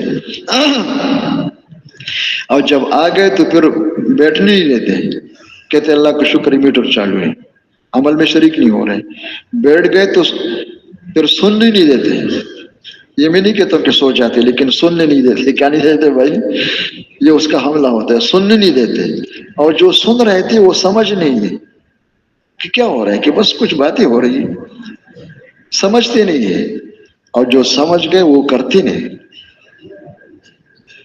بس اسی پر مکتفی ہو گیا، ہم نے اللہ پہ بڑا احسان کیا کہ ہم نے اللہ کے لیے بیان سن لیا، کیا سن لیا، اور جو جب کرتے ہیں کرنے والے کچھ تھوڑے بہت پیدا ہو گئے تو وہ جمتے نہیں ہے، چند دنوں تک کر لے، اس کے بعد نوکری مل گئی تو ختم، کیا ہو گیا بھائی، چند دنوں تک کر لیتے، جب کچھ نہیں تھا تو مسجد میں تھے، اب دکان مل گیا تو سب کچھ ختم ہو گئی، اور جب جم گئے تو پھر آگے راستہ بند نہیں ہے، آگے پھر شیطان نے حملہ کر کے اندر نیت کو خراب کر دی، کیا کر دیا بھائی، آپس میں لڑائی ہو رہی کہ بڑا کون بنے گا،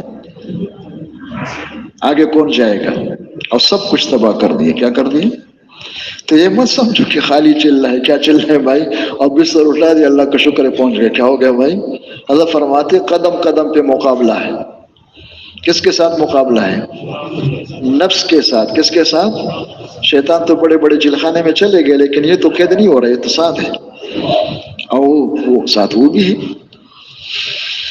تو یہ ذہن میں ہو تو پھر سیکھنے والے بنیں گے، تو سب سے پہلے سیکھنے کی چیز ایمان اخلاص ہے، اور شکر ہے کہ ایمان کا کلمہ سب کے زبانوں پر موجود ہے، ایمان کی جگہ دل ہے وہ بھی سب کے پاس ہے، سب کہو لا الہ الا اللہ محمد رسول اللہ،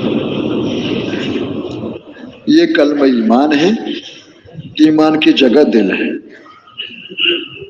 صحابہ کرام کو تو کلمہ پڑھنے میں کتنی قربانی دینے پڑی، دشواری ہوگی، ہمیں تو کلمہ پڑھنے میں تو کچھ نہیں ہوا، شکر ہے مسلمان کے گھر میں پیدا ہو گئے، اس گھر کی برکت ہے، کس کی برکت ہے، لیکن آگے اس کلمے کو ذریعہ بنا کر کے اس کی حقیقت کو دل میں پیدا کرنا، جس کو کہتے ایمان سیکھنا، اخلاص سیکھنا، تقوی سیکھنا، توکل سیکھنا، وہ تو محنت کرنے سے آتا ہے، کسی کی جیب میں تو ہے نہیں کہ دوستی لگاؤ بزرگوں کے پاس انشاءاللہ وہ ٹافیاں کھلا دیں گے، ہمیں کیا کر دیں گے بھائی، وہ تو جو اس میں محنت کرے گا انشاءاللہ وہی بنے گا کسے باشد، تو اللہ ہم سب کو توفیق دے دیں بھائی کہ ہم اس طرح شروع کر لیں، بڑے بڑے قربانی کر کے آ جاتے ہیں، لیکن یہاں کے دھوکہ لگ جاتے، اس لیے کہ آگے کا منزل معلوم نہیں ہوتا ہے، کہ اللہ کا شکر ہے چلے میں 15 دن گزر گئے، کیا گزر گئے بھائی، 4 مہینے میں 2 مہینے ہو گئے، دعا کرو خیر سے باقی دن میں گزر جائے، یہ محنت نہیں ہے، یہ تو اس کے لیے اوقات ہے، یہ تو جی لگانے کے لیے ہے، رنگ چڑھانے کے لیے، مناسبت پیدا کرنے کے لیے، سیکھنا کیا ہے، ایمان سیکھنا ہے، اعمال سیکھنا ہے،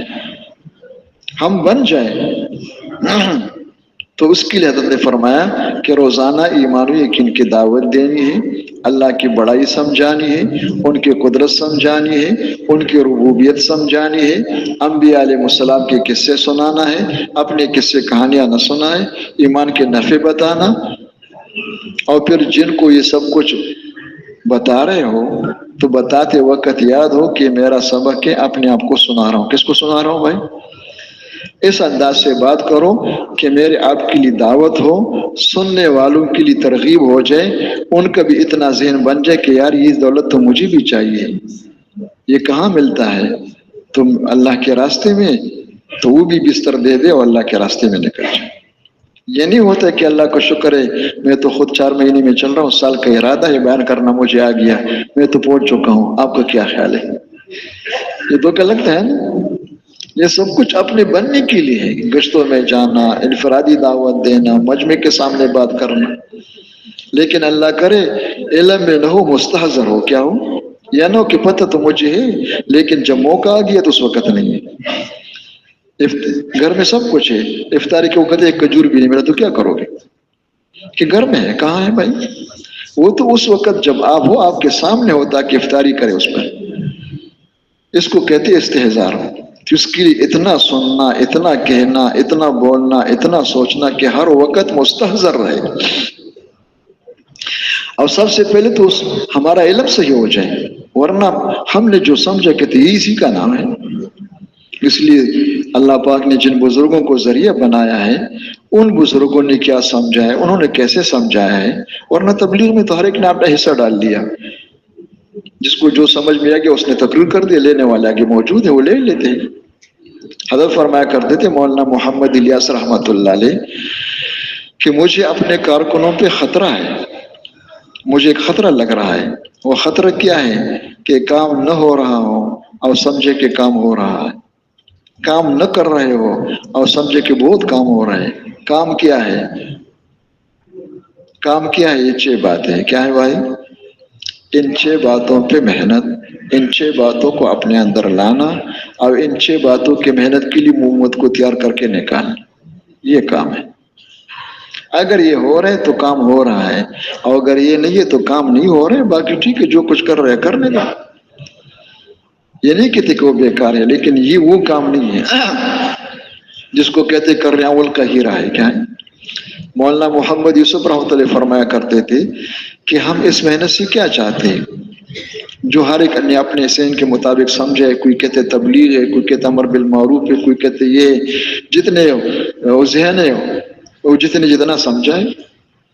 تو ہم کیا چاہتے اس سے؟ فرماتے ہم یہ چاہتے کہ دنیا میں جتنے مسلمان ہیں، شکر مسلمان کم ہے یا زیادہ ہے؟ بولو بھائی، اربوں کے حساب سے کتنے ہیں؟ تعداد کوئی کم نہیں ہے، اربوں کے حساب سے مسلمان موجود ہیں۔ ہم کیا چاہتے ہیں؟ ہم یہ چاہتے کہ جتنے مسلمان ہیں یہ سارے مسلمان 24 گھنٹے کی زندگی میں احکامات کے پابند بن کے زندگی گزارے، اندر باہر۔ کچھ احکامات اندر کے ہیں، باطن کے ہیں، اور کچھ ظاہر کے ہیں۔ کچھ احکامات کا تعلق دل کے ساتھ ہے اور کچھ احکامات کا تعلق کس کے ساتھ ہے؟ آزاد جوارح کے ساتھ۔ ہم یہ چاہتے ہیں۔ فرمائے یہ 6 باتیں اس کا ذریعہ ہے۔ اگر ان 6 باتوں کو صحیح سمجھیں جس طرح ہم بتاتے ہیں، اور ان 6 باتوں پہ ہر مسلمان مرد عورت محنت کرے، محنت میں دونوں برابر ہیں، اس میں فرق نہیں ہے۔ ایمان سیکھنے کے لیے یہ نہیں کہ مرد محنت کر لیں گے تو انشاءاللہ کیا مستورات کو ان کی محنت پر مل جائے گی، کوئی چاول نہیں ہے، کوئی آٹا نہیں ہے کہ انشاءاللہ وہ تنخواہ لے کر کے گھر پہنچا دے گی، انشاءاللہ وہ مزے کرے گی۔ وہ تو مرد ہو چاہے عورت ہو، دونوں کے لیے ضروری کہ وہ محنت کریں، کسی اور کے محنت سے اس کو نہیں ملے گی۔ تو یہ 6 باتیں ذریعہ ہیں۔ اگر ان 6 باتوں پہ محنت ہو جائے، مرد بھی کرے عورت بھی، اب دونوں کے طریقے محنت الگ الگ ہے لیکن محنت دونوں کے لیے۔ یہ جتنے ہمیں اشکالات پیش آتے ہیں اور باہر سے دیکھنے والوں کے اشکالات پیش آتے ہیں، یہ کیا ہوتا ہے؟ یہ اپنے سمجھ میں غلطی ہے کہ اس کو ہم نے صحیح سمجھا نہیں کہ کیا چیز ہے۔ وہ سمجھنے کے لیے میں عرض کر دیتا ہوں، کسی نے جو ہے وہ جنگلی بکری خریدی، ایک وہاں ماشاءاللہ شاندار قسم کے وہ درخت تھے، اور ہریالی اور پتے بہت تھے۔ جب وہ لے آئی شہر میں، تو شہر میں تو جنگل نہیں ہے، ہریالی تو نہیں ہے۔ اب بکری کے لیے کیا لے کے آئے؟ خشک گھاس لے کے سامنے ڈال دیا، بوس لے کر کے لایا۔ اب اس کے مزاج سے خلاف ہے، نہیں کھا رہی تھی۔ پورا دن گزر گیا، پریشان ہو گیا کہ بکری مر نہ جائے، کہ تاوان نہ ہو جائے، بہت قیمتی بکری ہے، اب کیا کرے؟ تو کسی سے مشورہ لیا، اس نے کہا بھائی میرے ذہن میں ایک بات ہے، ذرا تجربہ کر لو، بازار جا کر کوئی سبز رنگ کے اینک اگر مل جائے تو خرید کر کے لے آؤ۔ تو بازار چلا گیا اور سبز رنگ کے اینک خرید کر کے لے آیا کہ کیا کرو کہ اس بکری کو لگا دو۔ کس کو لگا دو بھائی؟ بکری کو جب سبز رنگ کے اینک لگا دیا تو اس نے کھانا شروع کر دیا۔ کیا کہہ رہی تھی؟ بولو بھائی، خشک گھاس۔ پہلے کیوں نہیں کہہ رہی تھی؟ اب کیوں کہہ رہی ہے؟ کہ سبز رنگ کی برکت سے وہ سبز دکھائی دے رہے، جنگل کے درختوں کی طرح سبز ہے، خدا کا خوف کرو، یہ سبز ہے بس۔ اب اس کے کیا ہے، کیا چیز ہے؟ ہر ایک اپنے اینک ہے، سبز والوں کو سبز دکھائی دے رہے ہیں اور کالے اینک والوں کو کیا دکھائی دے رہا ہے؟ ٹھیک ہے نا، جو اعتراضات کر رہے ہیں، اور سرخ والوں کو سرخ دکھائی دے رہے ہیں، زرد والوں کو زرد دکھائی رہے، سفید والوں کو سفید دکھائی دے رہے ہیں۔ کیا چیز ہے؟ باقی یہ کہ ٹھیک ہے، نہ ہونے سے لاکھ درجے بہتر ہے، لیکن سمجھ اس کو کہ کیا ہے، تو خلاصہ اس کا یہ ہے کہ پوری امت کو دین سیکھنے کے لیے تیار کرنا ہے. کیا کر رہے ہیں؟ اس وقت حضرت فرمایا کرتے کہ امت کے اندر پورا دین نہیں ہے. اور جو کہتے ہیں نا کہ کامیابی کامیابی جو کہتے ہو، جب لفظ دین آ جائے اس سے اجزائے دین مراد نہیں ہوتا ہے، اس سے کیا ہوتا ہے؟ اس سے مراد پورا دین ہے. کیا خیال ہے؟ ایک آدمی کہتے بہت بڑا مالدار ہے، اس سے 5 روپے مراد ہے یا 10 روپے مراد ہے؟ بھی 10 روپے بھی تو مال ہے نا. 10 روپے والوں کو مالدار نہیں کہتے ہیں. مالدار کس کو کہتے ہیں آپ جانتے ہو نا بھائی؟ زمیندار کس کو کہتے ہیں؟ جس کے اقبال زمین ہے وہی ہے. تو جب دین کا لفظ آ جائے، دین سے مراد یہ نہیں ہوتا کہ جو اجزائے دین ہے، یہ بھی خیر سے خالی نہیں ہے. لیکن دنیا میں جو برکتوں کے وعدے ہیں، جو اوپر لے جانے کے وعدے ہیں، وہ پوری دین پر ہے. اجزائے دین پر جو اللہ دیں گے وہ مرنے کے بعد انشاءاللہ حساب کتاب ہوگا. کیا ہوگا؟ اگر دنیا میں چاہتے ہو کہ بھئی ہم پستی سے نکل کر کے جو کیا ہو جائے، دوبارہ بلندی میں پہنچ جائے، یہ اللہ کے جو مسلط کردہ عذاب انسانوں کی شکل میں اللہ پاک اس کو ہٹا دے اور اللہ امت کو دوبارہ سب کے سروں پر بیٹھا دے، اللہ پاک دوبارہ وہ سب کچھ نصیب فرما دے، یہ اگر سامنے ہو تو یہ ہوگا پوری دن پر. کس پر ہوگا؟ ورنہ ہمیں نام پہ دھوکہ لگ جاتے، ہم نعرے مارے لگا لیتے ہیں، کیا کر لیتے ہیں اور کچھ عمل کر لیتے، پھر خدا نخواستہ جب دیکھتے کہ فرشتے نظر نہیں آ رہے ہیں نا، تو اندر شک پڑ جاتا ہے. کیا پڑ جاتا ہے؟ اس شک کے حالت میں مر جائے گا تو کہاں پہنچے گا؟ قرآن و حدیث میں شک ہوتا ہے. کیا ہوتا ہے کہ یار بات تو صحیح ہے لیکن سمجھ نہیں آ رہی. کیا نہیں آ رہی؟ ہو کیا رہا ہے؟ یہ وہی ہو رہا ہے جو قرآن میں سمجھ میں آ جائے کہ جب مسلمان پوری دین پر نہیں چل رہے ہوں گے تو جس دین کو وہ چھوڑ رہے اس کے عذاب میں بی دینوں کو اللہ مسلط کرے. کیا کریں گے؟ یہ خود نہیں آ رہا ہے. اور اس کا علاج یہ ہوتا ہے کہ مسلمان بن جائے. کیا بن جائے؟ وَلَنُذِيقَنَّهُم مِّنَ الْعَذَابِ الْأَدْنَىٰ دُونَ الْعَذَابِ الْأَكْبَرِ لَعَلَّهُمْ يَرْجِعُونَ. یہ خود بخود نہیں ہو رہا ہے، اللہ کی طرف سے ہے. اور کیوں ہے؟ اس لیے ہے کہ اس وقت انابت پیدا ہو جائے، اللہ کی طرف رجوع کرے، توبہ کر لے، اپنے کمیوں کو دور کر کے ٹھیک بن جائے. ٹھیک ہو جائیں گے تو ٹھیک بننے پر مسلمان تو مسلمان ہے. منافقوں کے بارے میں قرآن پاک میں ما یفعل اللہ بعذابکم ان شکرتم وآمنتم وکان اللہ شاکرا علیما، کہ جو منافق ہے سب سے کیا ہے نچلے درجے جہنم میں جائیں گے. اگر یہ توبہ کر کے نفاق چھوڑ کر صحیح بن جائے تو اللہ فرماتے عذاب دے کر میں کیا کروں گا، میرے رحمت کے دروازے کھل جائیں گے آپ کے لیے. تو جو پیدائشی مسلمان ہے، مسلمان کے گھر میں پیدا ہوئے ہیں، اگر یہ اپنے آپ کو بدل لے تو سارا نظام بدل جائے گا. تو اس کے لیے سب سے پہلے سیکھنے کی چیز ایمان ہے، اس کے لیے دعوت بھی ہے، دعا بھی ہے، سوچنا بھی ہے، سننا بھی ہے اور اللہ سے رو رو کے مانگنا بھی ہے. یہ سب کچھ کریں. وہ ایک دفعہ میں نے فجر کے بیان میں آخر میں پوچھا ساتھیوں سے کہ بھئی بیان تو سن لیا، اب کیا کریں گے؟ تو اکثر خاموش تھے. ایک بھائی نے فرمایا کہ اشراق کی نماز پڑھ کر کے ناشتہ کر کے سو جائیں گے انشاءاللہ. کیا کریں گے بھائی؟ میں نے کہا اچھا چلے لگا رہے ہوں، صرف جگہ بدل دی ہے کہ پہلے بستر گھر میں تھا، اللہ کا شکر ہے چارپائی کے اوپر، اب شکر ہے بستر 25 نمبر ستون کے پاس ہے. کیا ہے بھائی؟ کس کے پاس ہے؟ باقی ترتیبی زندگی وہ گھر والی ہو، چلا لگ رہا ہے، اللہ کا شکر ہے بالکل صحیح لگ رہا ہے. کیا لگ رہا ہے؟ 15 دن ہو گئے. کیا ہو گئے بھائی؟ ہمیں جو بلایا ہے، منتیں جو کر رہے ہیں کہ خدا کے واسطے نکلو، یہ ترتیبی زندگی بدل دو. حضرت جی کی دعا ہے مولانا صبح رحمۃ اللہ علیہ کی کہ یا اللہ حضرت محمد صلی اللہ علیہ وسلم کو آپ نے امت کو جن محنتوں پہ چھوڑ کر کے تشریف لے گئے تھے، ہم سب نے ان محنتوں کو چھوڑ دیا ہے، اور جن محنتوں سے نکال کر گئے تھے ہم دوبارہ ان محنتوں میں الجھ گئے. یا اللہ ہم سب کے پوری امت کی جرم عظیم کو معاف فرما دے. تو اس سے مراد کیا ہے؟ اس سے مراد ہم یہ نہیں ہوتا کہ ہم لوگ چلی نہیں لگا رہے ہیں. اس سے مراد یہ ہے کہ اللہ کے نبی نے 100% امت کو لگایا تھا دین پہ محنت کرنے پہ. کس پر؟ جس کی برکت سے خود وہ دیندار بن رہے تھے، ترقی کر رہے، دین پھیل رہا تھا دنیا میں. ہمارا جرم کیا ہے کہ ہم نے اپنے قوتوں کو دین کے بجائے سب کچھ کہاں خرچ کر دیا؟ دنیا پر. کیا کر دیا؟ یہ محنت کا بدلنا جرم عظیم ہے. اور پھر دعا مانگ رہے تھے کہ اللہ اس جرم عظیم کو معاف فرما دے، اور اس جرم کی وجہ سے جتنے جرائم میں ہم مبتلا ہے ایک ایک نسیان کو معاف فرما دے، ایک ایک جرم کو معاف فرما دے. اس کی جڑ ہے یہ میں اس لیے کہتا ہوں کہ ہم تشریح اس طرح کرتے کہ ہم کوئی پارٹی ہے، کیا ہے بھائی کیا کریں، اور اس انداز سے بولتے کہ بس تم نہیں ہو ہم ہیں، کون ہے؟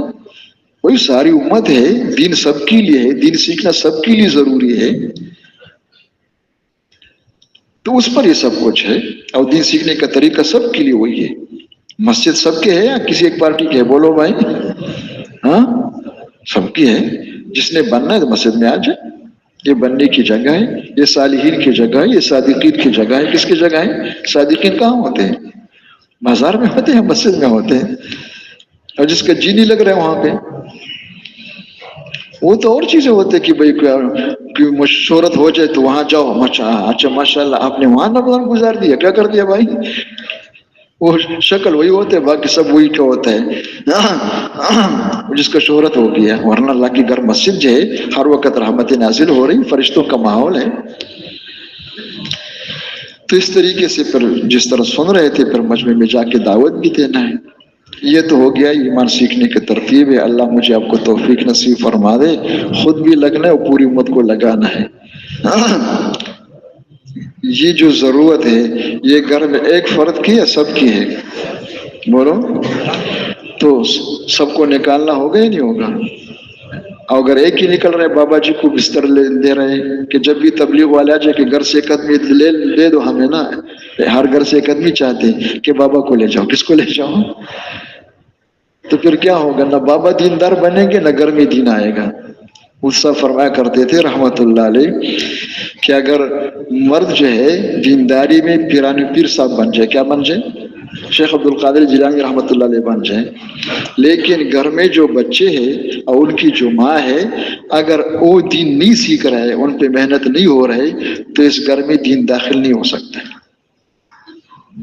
بابا جی کے ساتھ انشاءاللہ دین ہوگا مسجد میں، کہاں ہو جائے گا؟ اور فرمایا کرتے کہ اگر مرد جو ہے شیخ عبد القادر جیلانی بن جائے رحمت اللہ علیہ، اور عورت جو ہے رابعہ بصریہ بن جائے، دیندار عورت بن جائے، لیکن ان سے جو اولاد پیدا ہوئی ہے اگر ان پہ محنت نہیں ہو رہی تو ان دونوں کو اس گھر میں دین تو نہیں آ سکتا ہے، اور شاید ان کو گھر جوڑنا پڑے گا۔ کیا پڑے گا؟ ہو سکتا ہے آخر میں بھی دین بچے کہتے کہ آپ لوگ یہاں سے چلے جاؤ، وہ فلاں جو ہمارے کیا ہے مکان ہے نا وہاں جہاں جانور ہوتے ہیں، اب لوگ وہی رہے، کہاں رہے بھائی؟ اب بیچارے آخر میں معذور ہو گئے، سب کچھ انہوں نے قبضہ کر لیا ہے۔ تو 100% محنت ہے، مردوں بھی عورتوں میں بھی جوانوں پر بھی۔ اگر یہ نہیں ہو رہا ہے تو بہت دور ہے، اور انشاءاللہ ہم شروع کریں گے، کم سے کم جتنے ہم ہیں تو ہم نے یہ نیت کرنا ہے کہ صرف اکیلے نہیں چلنا ہے، سب کو چلانا ہے۔ اب یہ بتاؤ مجھے، ویسے آگے سامنے بزرگ تو اپنی جگہ بزرگی تو مسلم، اس کا انکار تو ہم نہیں کرتے ہیں، لیکن میدان کس کو بناؤ؟ ایک گھر میں بزرگ کتنے ہوتے ہیں؟ بوڑھے کتنے ہوتے ہیں؟ 15 ہوتے ہیں، 10 ہوتے ہیں ایک گھر میں؟ بولو بھائی، مشکل سے ایک ہوتا ہے، نہیں مشکل سے ایک ہوتا ہے، کئی گھروں میں ایک بھی نہیں ہے، اور نوجوان تو ایک ہوتا ہے نا ہر گھر میں بولو بھائی کتنے ہوتے ہیں؟ تو اگر تبلیغ سارے بابوں کے لیے تو باقی کیا کریں گے؟ یہ جتنے ہم موجود ہیں ہم خود غور کریں اس پر کہ ہمارا کیا صورتحال ہے کہ جو ہم کہتے ہیں ہم بڑی تبلیغ والے ہیں، کون ہے بھائی؟ ہم بڑے دیندار ہیں۔ اب یہ فیصلہ نہ کرو کہ ان کی قسمت میں ہدایت نہیں ہے، ہمارے ذمے آخر تک محنت ہے، کیا ہے؟ سمجھانا ہے، برداشت کرنا ہے، کوئی موقع خالی نہ ہو، ہاتھ سے جانے نہ دیں، لگے رہے آخر تک، ہماری ذمہ داری ہے، اور دعا بھی مانگنے ہیں۔ انشاءاللہ اس طرح ہم کریں گے تو ہر گھر جو ہے انشاءاللہ کیا بن جائے گی؟ نمونہ بن سکتا۔ اور ایمان کے ساتھ پھر اعمال سیکھنا ہے، تو اعمال سیکھنے میں جو عنوان ہے وہ نماز ہے، یہ دوسرا نمبر ہے۔ صحابہ کرام نے دین کو سیکھا تھا نماز سے۔ کیسے سیکھا تھا؟ کہ جس طرح نمازی نماز میں فارغ نہیں ہوتے، اللہ اکبر کے بعد پھر کیا ہوتا ہے؟ ہاتھ اٹھا دو، ہاتھ اٹھا دیا کہ ہاتھ باندھ دو، ہاتھ باندھ لیا کہ دو کھول دو، اس کے بعد کہتے ہیں پھر سبحانک اللہم پڑھو، اس کے بعد کہتے ہیں سورہ فاتحہ پڑھو، اس کے بعد سورت پڑھو، اس کے بعد جو رکوع کرو، اس کے بعد قومہ کرو، پھر سجدہ کرو، یعنی فارغ نہیں ہے، ایک عمل سے دوسرے عمل کی طرف، ایک رکن سے دوسرے رکن کی طرف۔ اس لیے اسلام جو ہے، مسلمانی جو ہے، وہ ایک عمل نہیں ہے، یہ انسان عمل کی مشین ہے، بس وہی انداز ہے۔ کبھی مسجد میں آنا ہے، مسجد میں جو طریقہ ہے، جو صفات ہے، وہی مطلوبہ ہے۔ کبھی باہر جانا ہے تو باہر بھی وہی چاہیے، کبھی گھر جانا ہے تو گھر میں بھی وہی چاہیے۔ ایمان ہر جگہ ضروری ہے، صرف مسجد میں ضروری ہے۔ اب اخلاص، اللہ کے نبی کی اتباع، اللہ کا دھیان، اور اپنے اعمال کی حفاظت اور جان و مال دین پہ قربان کرنا، اسی کو تو 6 نمبر کہتے ہیں۔ یہ سب کی ضرورت ہے، اور سب کے لانے کا ذریعہ وہی اپنے اندر میں کی چیزیں کوئی بازار میں تو ہے نہیں کہ جا کے چندہ کر کے اس وہاں سے خرید لے، یا کوئی بزرگ ہمارے پاس آ جائیں گے، ان کے واسکٹ کے جیب میں سب کچھ موجود ہے، انشاءاللہ ہمیں کیا کر دیں گے، ہدیہ میں دے دیں گے۔ اس کا راستہ وہی ہے کہ سب دعوت دے، دعوت سنیں، تو گھروں میں بھی مسجد اعمال دعوت ہو، مسجد میں بھی اعمال دعوت ہو، لیکن اس کی بنیاد یہ نکلنے کا زمانہ ہے۔ نکلنے کے زمانے میں اس طرح لگنا ہے اور کرنا ہے کہ رنگ چڑھ جائے، کیا جائے، مناسبت پیدا ہو جائے۔ حضرت فرمایا کرتے تھے کہ نکلنے کے زمانے میں اتنی مناسبت پیدا ہو جائے کہ اگر واپس جا کر آپ کو ایک گھر نہیں ہے، ایک دکان نہیں ہے، ایک نوکری نہیں ہے، ایک بیوی نہیں ہے، اگر آپ کو ساری دنیا کا وزیر اعظم بنا دے، کیا بنا دے، کہاں کی، ساری دنیا کی، نکلنے میں آپ کا اتنا مشق ہو گیا ہو، اتنا رنگ چڑھ گیا ہو کہ ساری دنیا کی وزارت عظمیٰ ملنے کے باوجود آپ کے اعمال میں ناغہ نہیں ہو رہا ہے، کیا نہیں ہو رہا ہے، یہ سب کچھ ہو رہا ہے، سمجھو اس کو داخلہ ملا ہے۔ اب یہ بندہ بنتے بنتے بنے گا، تو بھائی یہ ہم ہر ایک اس کا اپنا حال دیکھ سکتے ہیں، اس پہ کوشش کریں کہ ہمارے اوقات کس طرح ہم لگائیں، تو اس میں پھر ایمان کے ساتھ اعمال سیکھنا ہے، اور اعمال سیکھنے میں سب سے پہلے نماز ہے۔ لیکن نماز پر حضرت فرمایا کرتے جس طرح ہم نماز پڑھتے 2-4 رکعت، یہ نماز پہ محنت نہیں ہے۔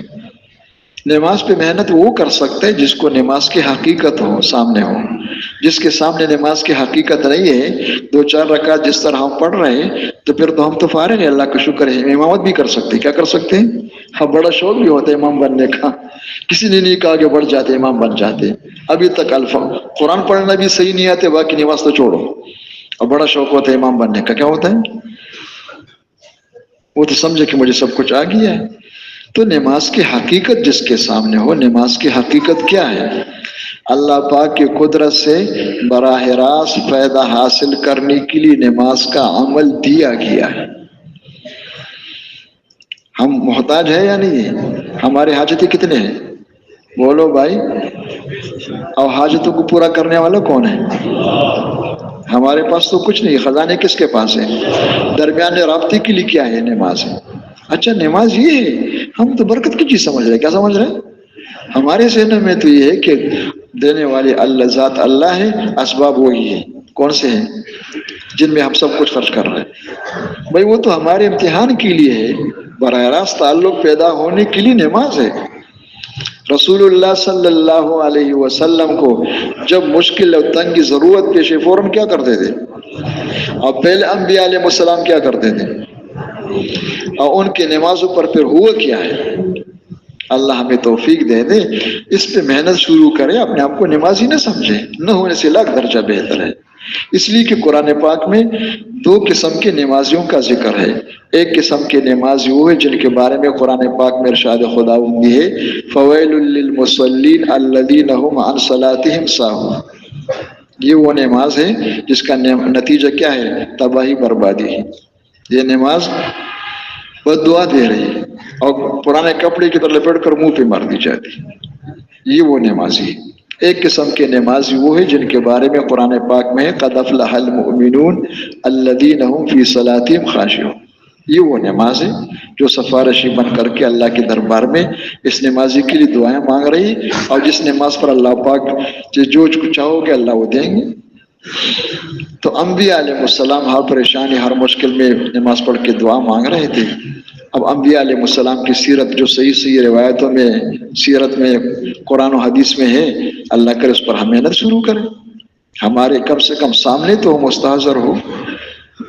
حضرت فرمایا کرتے تھے مولانا محمد یوسف رحمۃ اللہ علیہ کہ جتنے انبیاء علیہ السلام کے معجزات ہیں وہ سب نماز کے نتائج ہیں، صحابہ کرام کی جو کرامت ہے وہ سب نماز کے نتائج ہے۔ وہاں کیا ملے گا کہ حال آ گیا، نبی نماز پڑھ رہے اللہ سے مانگ رہے، صحابی نماز پڑھ کے اللہ سے مانگ رہے اور اللہ دے رہے ہیں۔ کیا خیال ہے اگر نماز کے بارے میں یہ ذہن بن جائے تو نماز پہ روزانہ 8 گھنٹے لگانا آسان ہے یا مشکل ہے؟ بولو بھائی۔ اور اگر یہ ذہن نہ ہوتا کہ اٹھنے بیٹھنے کا نام نماز ہے تو پھر بتا دو نا، آدھا گھنٹے سے زیادہ تراویح پہ وقت لگانا آسان ہے یا مشکل ہے؟ یہ سارے اندر کیوں بیماریاں ہیں؟ تو نبیوں کے قصے سنیں، نمونے کے طور پر میں عرض کر دیتا ہوں۔ سلیمان علیہ السلام نے نماز پڑھ کے نماز کے بعد ہاتھ پھیلا کر دعا مانگی، رب اغفر لی وہب لی ملکا لا ینبغی لأحد من بعدی۔ جو مانگنے والے بن جاتے ہیں ان کو مانگنے کا طریقہ آتا ہے، جو مانگنے والے نہیں ہوتے دعا والے ان کو طریقہ بھی نہیں آتا ہے۔ اب اس کو میں شروع کروں گا تو وقت نہیں ہے کہ دعا بھی مانگ رہے اور مصیبتیں آ رہی ہیں، کیا آ رہی ہے؟ نبی کو مانگنا آتا ہے تو سب سے کیا مانگا کہ اللہ میرے آخرت بنا دے، میرا تعلق اور بڑھ جائے اور درجات ہو جائے۔ نبی کی بھائی معذور ہے گر گیا، بس وہ اپنے کام میں لگ جاؤ بھائی۔ اس وقت کیا پڑھنا چاہیے؟ الحمدللہ الذی عافانی، وہ ہم بھول جاتے اس کو دیکھتے رہتے ہیں، وہ یاد کرنے پہ تو یاد کر لیتے ویسے یاد نہیں ہوتے ہیں۔ وہ ایک طرف ہو گیا تو پھر سب کچھ سارا علم ختم ہو گیا۔ کیا ہو گیا بھائی؟ اسی کو تو میں کہہ رہا ہوں، تو کیا ہر موقع پر اس مشین کو کیسے استعمال کریں گے؟ اس کے استحضار نہیں ہے، کیا نہیں ہے؟ تقریر ہے، کیا ہے؟ تقریر کے وقت سب کچھ یاد ہوتا ہے اور جب کرنے کا وقت آتا ہے تو کچھ یاد نہیں ہوتا ہے، کیا نہیں ہوتا ہے؟ بتاؤ کتنی ضرورت ہے محنت کی۔ تو کہ میرا آخرت بنا دے اور پھر اس کے ساتھ کیا کر دے؟ یا اللہ مجھے سلطنت دے دے۔ کیا دے دے؟ کیا دے دے؟ ایسے سلطنت دے دے جو کسی کے پاس نہ ہو۔ کیا ہوا کہ لے لو؟ ایک ہی سطر میں قرآن پاک میں دعا ہے، اسی کا جواب ہے۔ اور اس کے ساتھ کیا کہا کہ آپ کے لیے ہوا کو مسخر کر دیا، یہ ہوا آپ کی اشاروں پر چلے گی۔ اور کیسے چلے گی؟ رخان، نرمی کے ساتھ۔ یہ جتنے بڑے بڑے بدماش ہیں نا، انسان تو انسان چھوڑ دو، جنات بھی آپ کے تابع ہوں گے، آپ کے اشاروں پہ چلیں گے۔ اور پھر آپ کے قصے اس پہ سنتے ہیں کہ سلیمان علیہ السلام کے تخت تو مشہور ہے نا بھائی، وہ تخت پر سب بیٹھے ہوئے، جنات بھی انسان بھی، پتہ نہیں کتنے ہوں گے، اللہ کے علم میں۔ مفسرین کے تو قصے بہت زیادہ لکھے ہوئے ہیں، کہاں تک کتنے صحیح ہے، لیکن اتنا تھا کہ معمولی تخت نہیں تھا۔ اور جب جانا ہوتا دمشق سے تو ہوا آ کر اور ہوا کو حکم ہوئی تو ہوا نے اس کو اٹھا دیا۔ کس طرح؟ جھٹکے کے ساتھ یا نرمی کے ساتھ؟ ہاں، اور وہاں سے روانہ ہو گئے۔ دوپہر کے وقت استخر ایک شہر ہے، جنات نے بنائی تھی سلیمان علیہ السلام کے لیے، پتہ نہیں آج کل ہے یا نہیں ہے۔ دوپہر کو وہاں پہنچ گئے، وہاں قیلولہ کر کے آرام کر کے پھر وہاں سے روانہ ہو گئے، رات کابل پہنچ گئے۔ کہاں پہنچ گئے؟ لیکن آرام کے ساتھ، جھٹکوں کے ساتھ نہیں ہے۔ ہمارے بزرگ کہتے کہ ہم بھی کہتے کہ ہم نے سب کچھ مسخر کر دیا، خلا کو بھی مسخر کر دیا۔ اور جب اگلے دن جہاز گر جاتا ہے کہتے بدقسمت طیارہ گر گیا۔ کیا گر گیا؟ جب اڑ رہے تو پھر ہمارا کمال ہے، جب گر گیا تو بدقسمت ہے۔ کیا ہے بھائی؟ تو وہ اس طرح نہیں چلتے تھے جس طرح ہم جب وہ جہاز میں ہوتے ہیں نا، اور خطرات جب شروع ہو جاتے بادل کی طرف سے یا کسی اور طرف سے ہو، جب جھٹکے شروع ہو جاتے تو سب کہتے ہیں یا اللہ توبہ، یا اللہ توبہ، 4 مہینے کا ارادہ ہے انشاءاللہ۔ کیا ہے بھائی؟ وہاں کیا ہو رہا ہے؟ روخان، بالکل پتہ نہیں چل رہا ہے، آرام کے ساتھ چل رہا ہے۔ یہ کس پہ ہوا ہے؟ یہ نماز کے بعد کی دعا پہ ہوا ہے۔ کس پہ ہوا ہے؟ اب نبیوں کے قصے جو سیکھنا چاہیں گے وہ تو وہی ہوں گے۔ اس لیے حضرت فرماتے ہیں یہ جو اخبارات پڑھتے ہیں، جو خبریں پڑھتے ہیں، یہ تباہی کا ذریعہ ہے۔ اس لیے کہ انہوں نے ابھی نیت نہیں کی کہ اللہ پہ یقین آ جائے، اعمال پہ یقین آ جائے۔ ان کو تو وہی چاہیے جو دنیا میں مروجہ نظام ہے، اور وہ پڑھیں گے تو وہی اندر آ جائے گا۔ پہلے بھی آ چکا ہے اور بھی آ جائے گا۔ وہ دریا راوی کے ساتھ دریا سن بھی مل جائے گا۔ کیا مل جائے گا بھائی؟ تو پانی کم ہوں گے، سیلاب کم ہوگا یا اور زیادہ ہو جائے گا؟ ان سب سے آپ کو بچانا ہے۔ اور جو اللہ پاک نے کیا، جو قرآن و حدیث میں ہے، جو سیرت میں صحیح واقعات ہیں، ان کو پڑھنا، ان کو سننا، وہی کہنا، اتنا کہنا کہ اندر اتر جائے۔ تو آخر میں اشارہ درمیان میں کتنے قصے انبیاء کے؟ رسول اللہ صلی اللہ علیہ وسلم بدر میں ہیں، ساری رات کیا فرما رہے تھے؟ نماز پڑھ رہے تھے. کیا پڑھ رہے تھے بھائی؟ دعا مانگ رہے، نماز بھی پڑھ رہے تھے. نماز دعا مانگ رہے. اب اس پہ کیا ہوا؟ اس پر فرشتے اترنے لگے. کتنے فرشتے؟ ہزاروں فرشتے اتر گئے. اب یہ نہیں کہ آسمان سے فرشتے اتر رہے، زمین خالی ہے. زمین میں پتہ نہیں کتنے اربوں فرشتے موجود تھے، لیکن یہ جو اوپر سے آ رہے کوئی خاص قسم کے فرشتے ہیں. کیا ہے بھائی؟ کیا ہے وہ؟ جس طرح آپ کے اپنے اصطلاح میں سمجھانے کے لیے بھی کہتا ہوں، اس کی کیا مناسبت اس کے ساتھ؟ کہتے نہیں خاص قسم کے فوجی کمانڈوز آئے ہوئے. کون آئے ہوئے بھائی؟ تو وہ جو اوپر سے فرشتے اتر رہے وہ خاص قسم کے فرشتے تھے. کون تھے؟ اور ان میں سے ایک بھی کافی ہے. یہ ہزاروں کس لیے ہے؟ تسلی کے لیے، اطمینان کے لیے. ورنہ ایک اللہ کی مخلوق جنس چھوٹی ہے، لیکن مخلوق میں بڑا چھوٹا ہوتا ہے. تو مخلوق میں سب سے بڑی طاقت فرشتوں کی. ایک فرشتہ اگر اپنی اصلی حالت پر آ جائے تو 14,000 سال کی مسافت کا ایک قد ہوتا ہے اس کا. حضرت نے فرمایا کہ ایک فرشتہ جو ہے کافی ہے. سمجھانے کے لیے بتایا کہ ساری دنیا میں جتنے بڑے بڑے چوہے ہیں نا، نام تو سب کو یاد ہوں گے بڑے بڑے چوہوں کا. یہ کالا چوہا ہے، یہ گورا چوہا ہے، یہ کیا ہوتا ہے سفید چوہا ہے. یہ سارے چوہے ایک میدان میں جمع ہو جائیں، ہے تو چوہے نا. اور ایک بلی لا کے چھوڑ دو، اور بلی اس میدان میں ایک دفعہ زور سے آواز دے کہ میاؤں کیا کر دے بھائی، تو بڑے چوہے کہاں ہوں گے؟ بولو بھائی. اور سفید کہاں ہوں گے؟ گورے کہاں ہوں گے؟ ایک فرشتی اب بھی موجود ہے. اللہ اسی طاقت کے ساتھ ہے. ایک فرشتہ چیخ مار دے سب وہی ختم ہو جائے.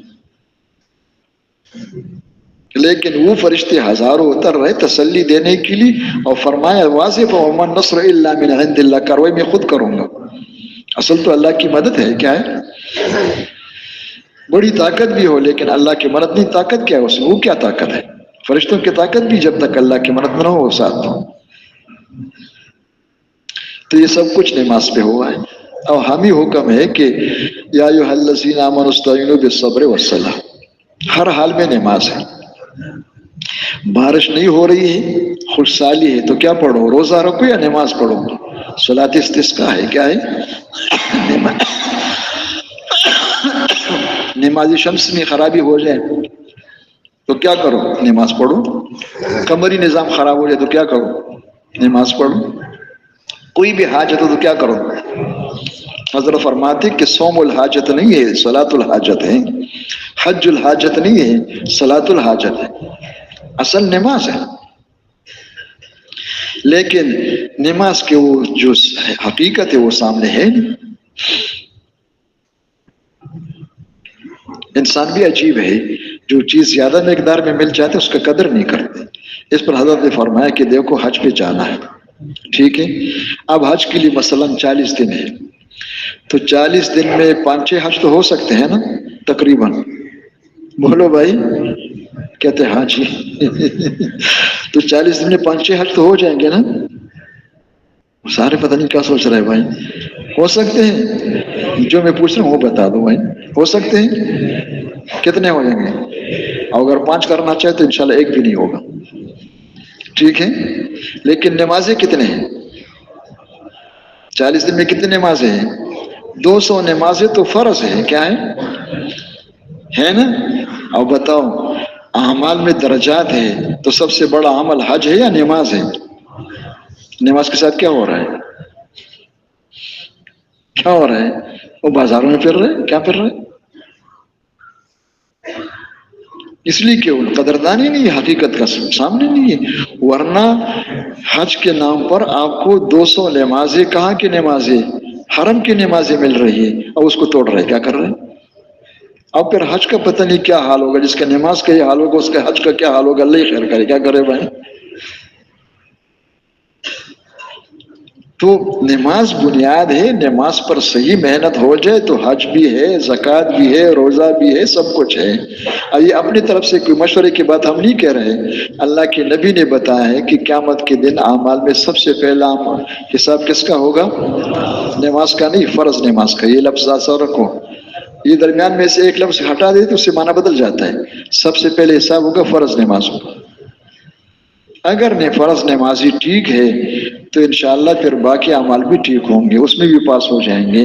اگر نماز خراب ہے تو ہر جگہ فیل ہے۔ جس کا نماز ٹھیک نہیں، اس کا حج بھی پتہ نہیں کیا ہے، اس کا روزہ بھی کس طرح ہے، اس کا زکوٰۃ بھی کس طرح ہے۔ حضرت عمر رضی اللہ عنہ نے اپنے زمانہ خلافت میں گورنروں کے نام پہ پیغام بھیجا تھا، ان اہم امورکم عندی الصلاۃ، آپ کے تمام اعمال میں سب سے زیادہ محتم شان چیز میری نزدیک نماز ہے۔ جو نماز کی حفاظت کرے گا تو باقی اعمال کی بھی وہ حفاظت کر سکتے، باقی اعمال بھی ٹھیک ہوں گے۔ اور جو نماز کو ضائع کرے گا فهو لما سواها اضيع، وہ باقی اعمال کو زیادہ ضائع کریں گے۔ تو اللہ کرے ہمیں نماز کی حقیقت سامنے آ جائے کہ نماز کتنی بڑی دولت ہے۔ یہ تحفہ معراج ہے، اللہ کی نبی صلی اللہ علیہ وسلم یہ امت کے لیے تحفہ لائے ہیں، کہاں سے؟ لیکن ہمیں اس کا قدر نہیں۔ تو تمام اعمال کی بنیاد نماز ہے۔ اب نمازی دو قسم کے ہیں، تو نماز بھی دو قسم کی ہے۔ حضرت فرمایا کرتے ایک بچوں والی نماز ہے، ایک صحابہ والی نماز ہے۔ اب ہم میں سے ہر ایک دیکھنا چاہیے اپنے آپ کو کہ میں بچوں والی نماز پڑھ رہا ہوں یا صحابہ والی نماز۔ بچوں والی نماز کے لیے کوئی سیکھنے کی ضرورت نہیں ہے، بچوں کی نماز میں نہیں یقین ہوتا ہے یقین، بولو اخلاص، اللہ کا دھیان، اتباع سنت۔ بلکہ میرے خیال میں تو بچوں کی وضو کا بھی پتہ نہیں کہ ہے یا نہیں ہے، اور شکل ماشاءاللہ میں آپ 2 رکعت پڑھیں گے تو انشاءاللہ وہ 10 پڑھ لیں گے، کیا پڑھ لیں گے؟ تو بچوں والی نماز اگر ہے تو بچوں والی نماز پر تو کیا ہوتا ہے، تو تباہی بربادی کا ذریعہ ہے، اس کو سیکھنے کی ضرورت نہیں، ہو آ چکا ہے۔ اگر صحابہ والی نماز سامنے ہو تو ٹھیک ہے، بچوں والی نماز پر تو شکر کر لے، اب اس پہ محنت کر لے کہ بچوں والی نماز صحابہ والی نماز بن جائے۔ صحابہ والی نماز سیکھنے سے آتا ہے، مسجد میں آنے سے نہیں آتا ہے۔ اس کے لیے سب سے پہلے ایمان سیکھنا ہوتا ہے۔ کیا سیکھنا ہوتا ہے؟ ایمان سیکھنا ہوتا ہے، اخلاص سیکھنا ہوتا ہے، اتباع سنت سیکھنا ہوتا ہے، اللہ کا دھیان سیکھنا ہوتا ہے، ہر ایک کو نفع پہنچانا، کسی کو تکلیف نہیں، یہ بھی سیکھنا پڑتا ہے۔ مسجد میں آ کر کیا کرے، لوگوں کو تنگ نہ کرے، کیا نہ کرے، یہ سب کچھ سیکھ کر کے اس کے ساتھ نماز پڑھیں گے تو وہ نماز ہے۔ اب یہ جو ہم اس وقت سن رہے ہیں، وہ کہہ رہے ہیں، دعوت دے رہے ہیں، اور تعلیم میں بیٹھ رہے ہیں، تلاوت کر رہے ہیں، یہ سب کچھ کس لیے؟ بس ویسے اعمال کر رہے ہیں، ایک مرتب نظام ہے۔ ان سب سے وہ چیزیں پیدا ہو جائے جو نماز کے لیے چاہیے، اور پھر ظہر کے نماز میں ایمان بھی ہو، اخلاص بھی ہو، اللہ کا دھیان بھی ہو، سنت طریقہ بھی ہو، اور پھر کیا ہو، نفس کے ساتھ مقابلہ بھی ہو۔ اس طرح نماز پڑھنے کی پوری کوشش کرے۔ بھائی یہ کون ہے؟ بھائی اللہ کے اس اور ہے، اللہ کے بندے۔ ہاں جی، ہاں بیٹھ جاؤ بھائی، وہ ہمارے منع کرنے والے بھی سوئے ہوئے تھے۔ یہ دے دو ان کو بھائی، کاغذ ان کا دے دو بھائی، یہ دے دو۔ اور بھائی پریشان ہوتے کہ دعا کرو، کیا کرو بھائی؟ بس جب حاجت ہوتے یہ طلب ہے، کیا ہے بھائی؟ سارے مجمع سے نہیں ڈر رہے، کیا نہیں ڈر رہے؟ اور جب طلب نہیں ہوتے سر کے اوپر رکھ دو نہیں کر رہے، کیا نہیں کر رہے؟ تو وہ نماز سامنے ہو، اس نماز کو سیکھنے کے لیے یہ ساری باتیں وہ ہمارے بزرگ اس کی مثال دے دیتے ہیں نا سمجھنے کے لیے۔ نماز سیکھنے کا رواج تو نہیں ہے، شکر ہے حلوہ کھانے کا رواج ہے۔ کس کا رواج ہے بھائی؟ کسی کو حلوہ کھانا ہوتا ہے شہری میں تو اس سے کہو کہ حلوہ اس طرح نہیں ہوتا ہے۔ اگر حلوہ کھانا پکانا ہے تو سب سے پہلے سوجی چاہیے، کیا چاہیے؟ آٹا چاہیے نا اس کے لیے، اس کے ساتھ گھی بھی چاہیے، کیا چاہیے؟ اور اس کے ساتھ چینی بھی چاہیے، اس کے ساتھ کوئی برتن بھی ہو، کیا ہو، اور جلانے کے لیے کیا ہو، آگ بھی ہو۔ یہ سب کچھ لے آؤ، اس کے بعد پھر انشاءاللہ حلوہ پکانے کے لیے کوئی بندہ مل جائے تو وہ پکا سکتا ہے، ٹھیک ہے نا؟ اور اگر یہ نہ ہو تو پکانے والے کیا کریں گے؟ ہوا میں حلوہ پکائیں گے۔ پہلے یہ چیزیں لے آؤ، اور جب یہ چیزیں لا کر جاننے والے اس کو پکا دیں اور پلیٹ میں رکھ دیں، اب بسم اللہ پڑھو، کھانا شروع کرو۔ جب پہلا لقمہ لے لیا تو اس پہلے لقمے میں سوجی بھی ہے، چینی بھی ہے، گھی بھی ہے، اور گرم بھی ہے، کیا ہے بھائی؟ اس کو کہتے ہیں حلوہ۔ کیا کہتے ہیں بھائی؟ ٹھیک ہے نا؟ اگر چینی نہ ہو تو، سوجی نہ ہو تو پھر چینی کھاؤ گے؟ بس اس طرح نماز کے لیے ساری چیزیں ہیں۔ یہ نماز سے باہر محنت ہو رہی ہے، اور اتنی محنت ہو جائے کہ زور کے نماز میں جب ہم نماز شروع کریں اور کہے اللہ اکبر تو اللہ اکبر کہنے میں یقین بھی ہو، اخلاص بھی ہو، اللہ کا دھیان بھی ہو، اور سنت کے مطابق تلفظ بھی صحیح ہو، یہی سب کچھ سبحانک اللہم میں بھی آ جائے، یہ سورہ فاتحہ میں بھی ہو، یہ رکوع میں بھی ہو، یہ سجدے میں بھی ہو، یہ قعدے میں بھی ہو، یہ وہ نماز ہے۔ تو یہ نماز ہمیں آ گیا ہے یا سیکھنا ہوگا؟ اور سیکھنا کیسے ہوگا؟ میں نے ایک بھائی سے پوچھا کہ اس نماز کو سیکھنے کے لیے کہاں جائے؟ اس نے کہا قاری صاحب کے پاس۔ کس کے پاس؟ میں نے کہا قاری صاحب کو تو زیادہ سے زیادہ قرآن سے ہی پڑھنا آتا ہے نا، نماز صرف قرآن پڑھنے کا نام ہے، سجدہ بھی ہے اور رکوع بھی ہے اور اخلاص بھی ہے اور کہ اللہ کا دھیان بھی ہے اور ایمان بھی ہے، اس لیے نماز تو رواج میں ہے نہیں۔ وہ تو قرآن سیکھنے کے لیے ان کے پاس جانا ہوگا، تو وہ پریشان ہو گیا، حیران کہ کیا کرے اس کے لیے۔ میں نے کہا میں بتا دوں، بزرگوں نے ہمیں بتا دیا کہ اس نماز کو سیکھنے کے لیے جانا پڑے گا بے نمازیوں کے پاس۔ وہ اور پریشان ہو گئے کہ قاری صاحب کے پاس یہ نماز نہیں تو بے نمازیوں کے پاس کہاں سے؟ میں نے کہا بے نمازیوں کے پاس جاؤ، اپنے آپ کو نمازی مت سمجھو، اپنے آپ کو خالی سمجھو اور جاؤ اللہ کے مخلوق پہ رحم کرو، اللہ تم پہ رحم کرے۔ سمجھ میں آ گیا دعوت دینا؟ ہم لوگوں کو ٹھیک نہیں کر رہے ہیں، مسئلہ اپنا ہے، لیکن دعوت کے راستے سے انداز وہ ہے کہ ان کے لیے بھی خیر کا ذریعہ بن جائے، دو طرفہ مسئلہ ہے۔ تو اس نماز کی دعوت دینا اور تشکیل کرنا اور پھر اس نماز کو پیدا کرنے کے لیے جو ہے ان ساری چیزوں کے پابندی کرنا اور درمیان میں خراب ہونے سے بچانا، اخبارات پڑھنا اور بازاروں میں چلنا، ایران توران کے باتیں سننے سے یہ چیزیں ختم ہو جائے گی۔ بالکل ان کو نہ سننا ہے نہ ان چیزوں کو دیکھنا ہے، اور رابطے مابطے نہیں کرنا ہے، ورنہ عرب نے کہا لا ہنا ولا ہونا فی البرزخ، کیا ہے بھائی، اس کے ساتھ یہ سب کچھ نہیں ہو سکتا ہے۔ اب ہمت کر لے، اللہ کے عذاب کا طریقہ یہ ہوتا ہے کہ اب مقابلہ کریں، اپنی ذات سے شروع کریں، اب باقیوں کے لیے دعا مانگیں۔ تو اس نماز کی دعوت دینا ہے اور پھر اس طرح نماز پڑھنے کی کوشش کرنا اور اللہ سے رو رو کے مانگنا کہ اللہ مجھے نماز کی حقیقت نصیب فرما دے۔ حضور فرمایا کرتے تھے جس کو یہ کلمہ نماز مل جائے وہ بے تاج کے بادشاہ ہے۔ کیا ہے بھائی؟ تو ساری امت کو مل سکتا ہے نہیں مل سکتا ہے؟ ساری امت کو مل سکتا ہے، پوری امت اس کلمہ نماز پر جو اس کی حقیقت ہے اس طرح محنت کرے۔ ہم نے کیا سمجھا ہے؟ ہم نے سمجھا کہ وہ بچوں والا کلمہ ہے۔ کون سا ہے بھائی؟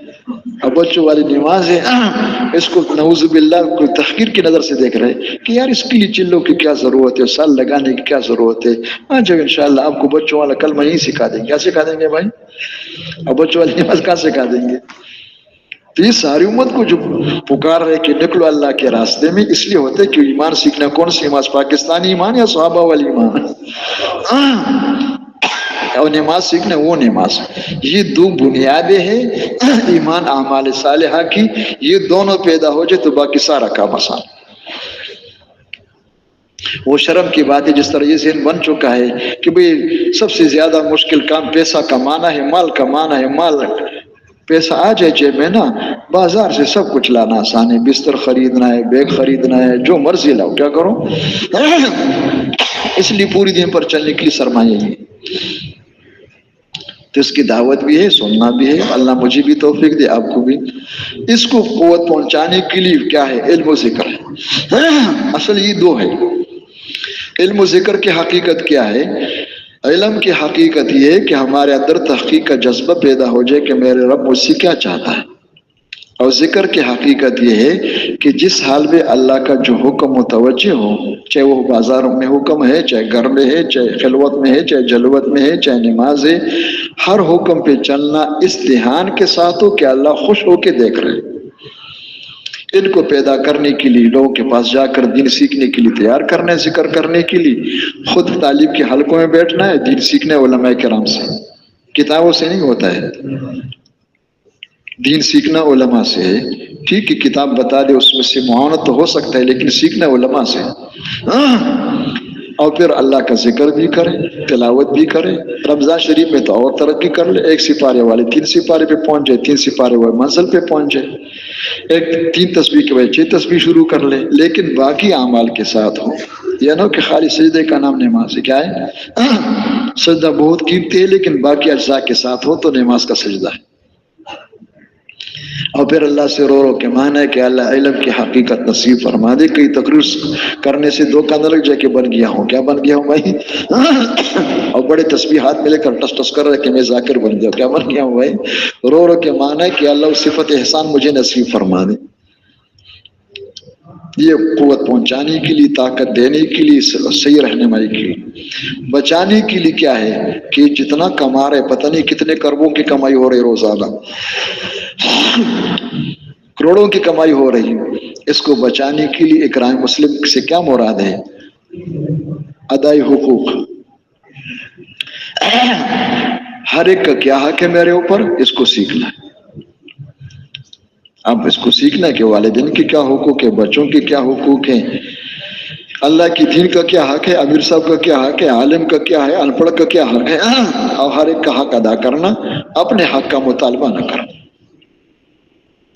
مسلمان کے سامنے تواضع اختیار کرنا، مسلمان پہ بڑا بننے کی کوشش نہ کرنا. من تواضع للہ رفعہ اللہ.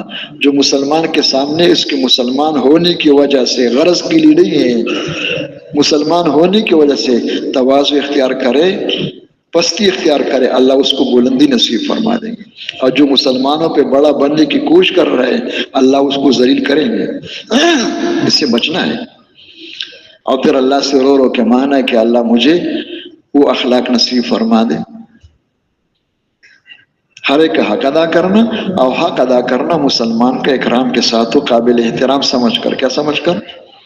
یہ نہ کہ کیا ہے حق دے رہے کہ بھائی بہن کے حق ہے، جائیداد میں جو ہے میراث میں حق ہے، بیٹی کو دے رہے اور غصے ہو رہے کہ دفع ہو جاؤ. کیا ہو جاؤ؟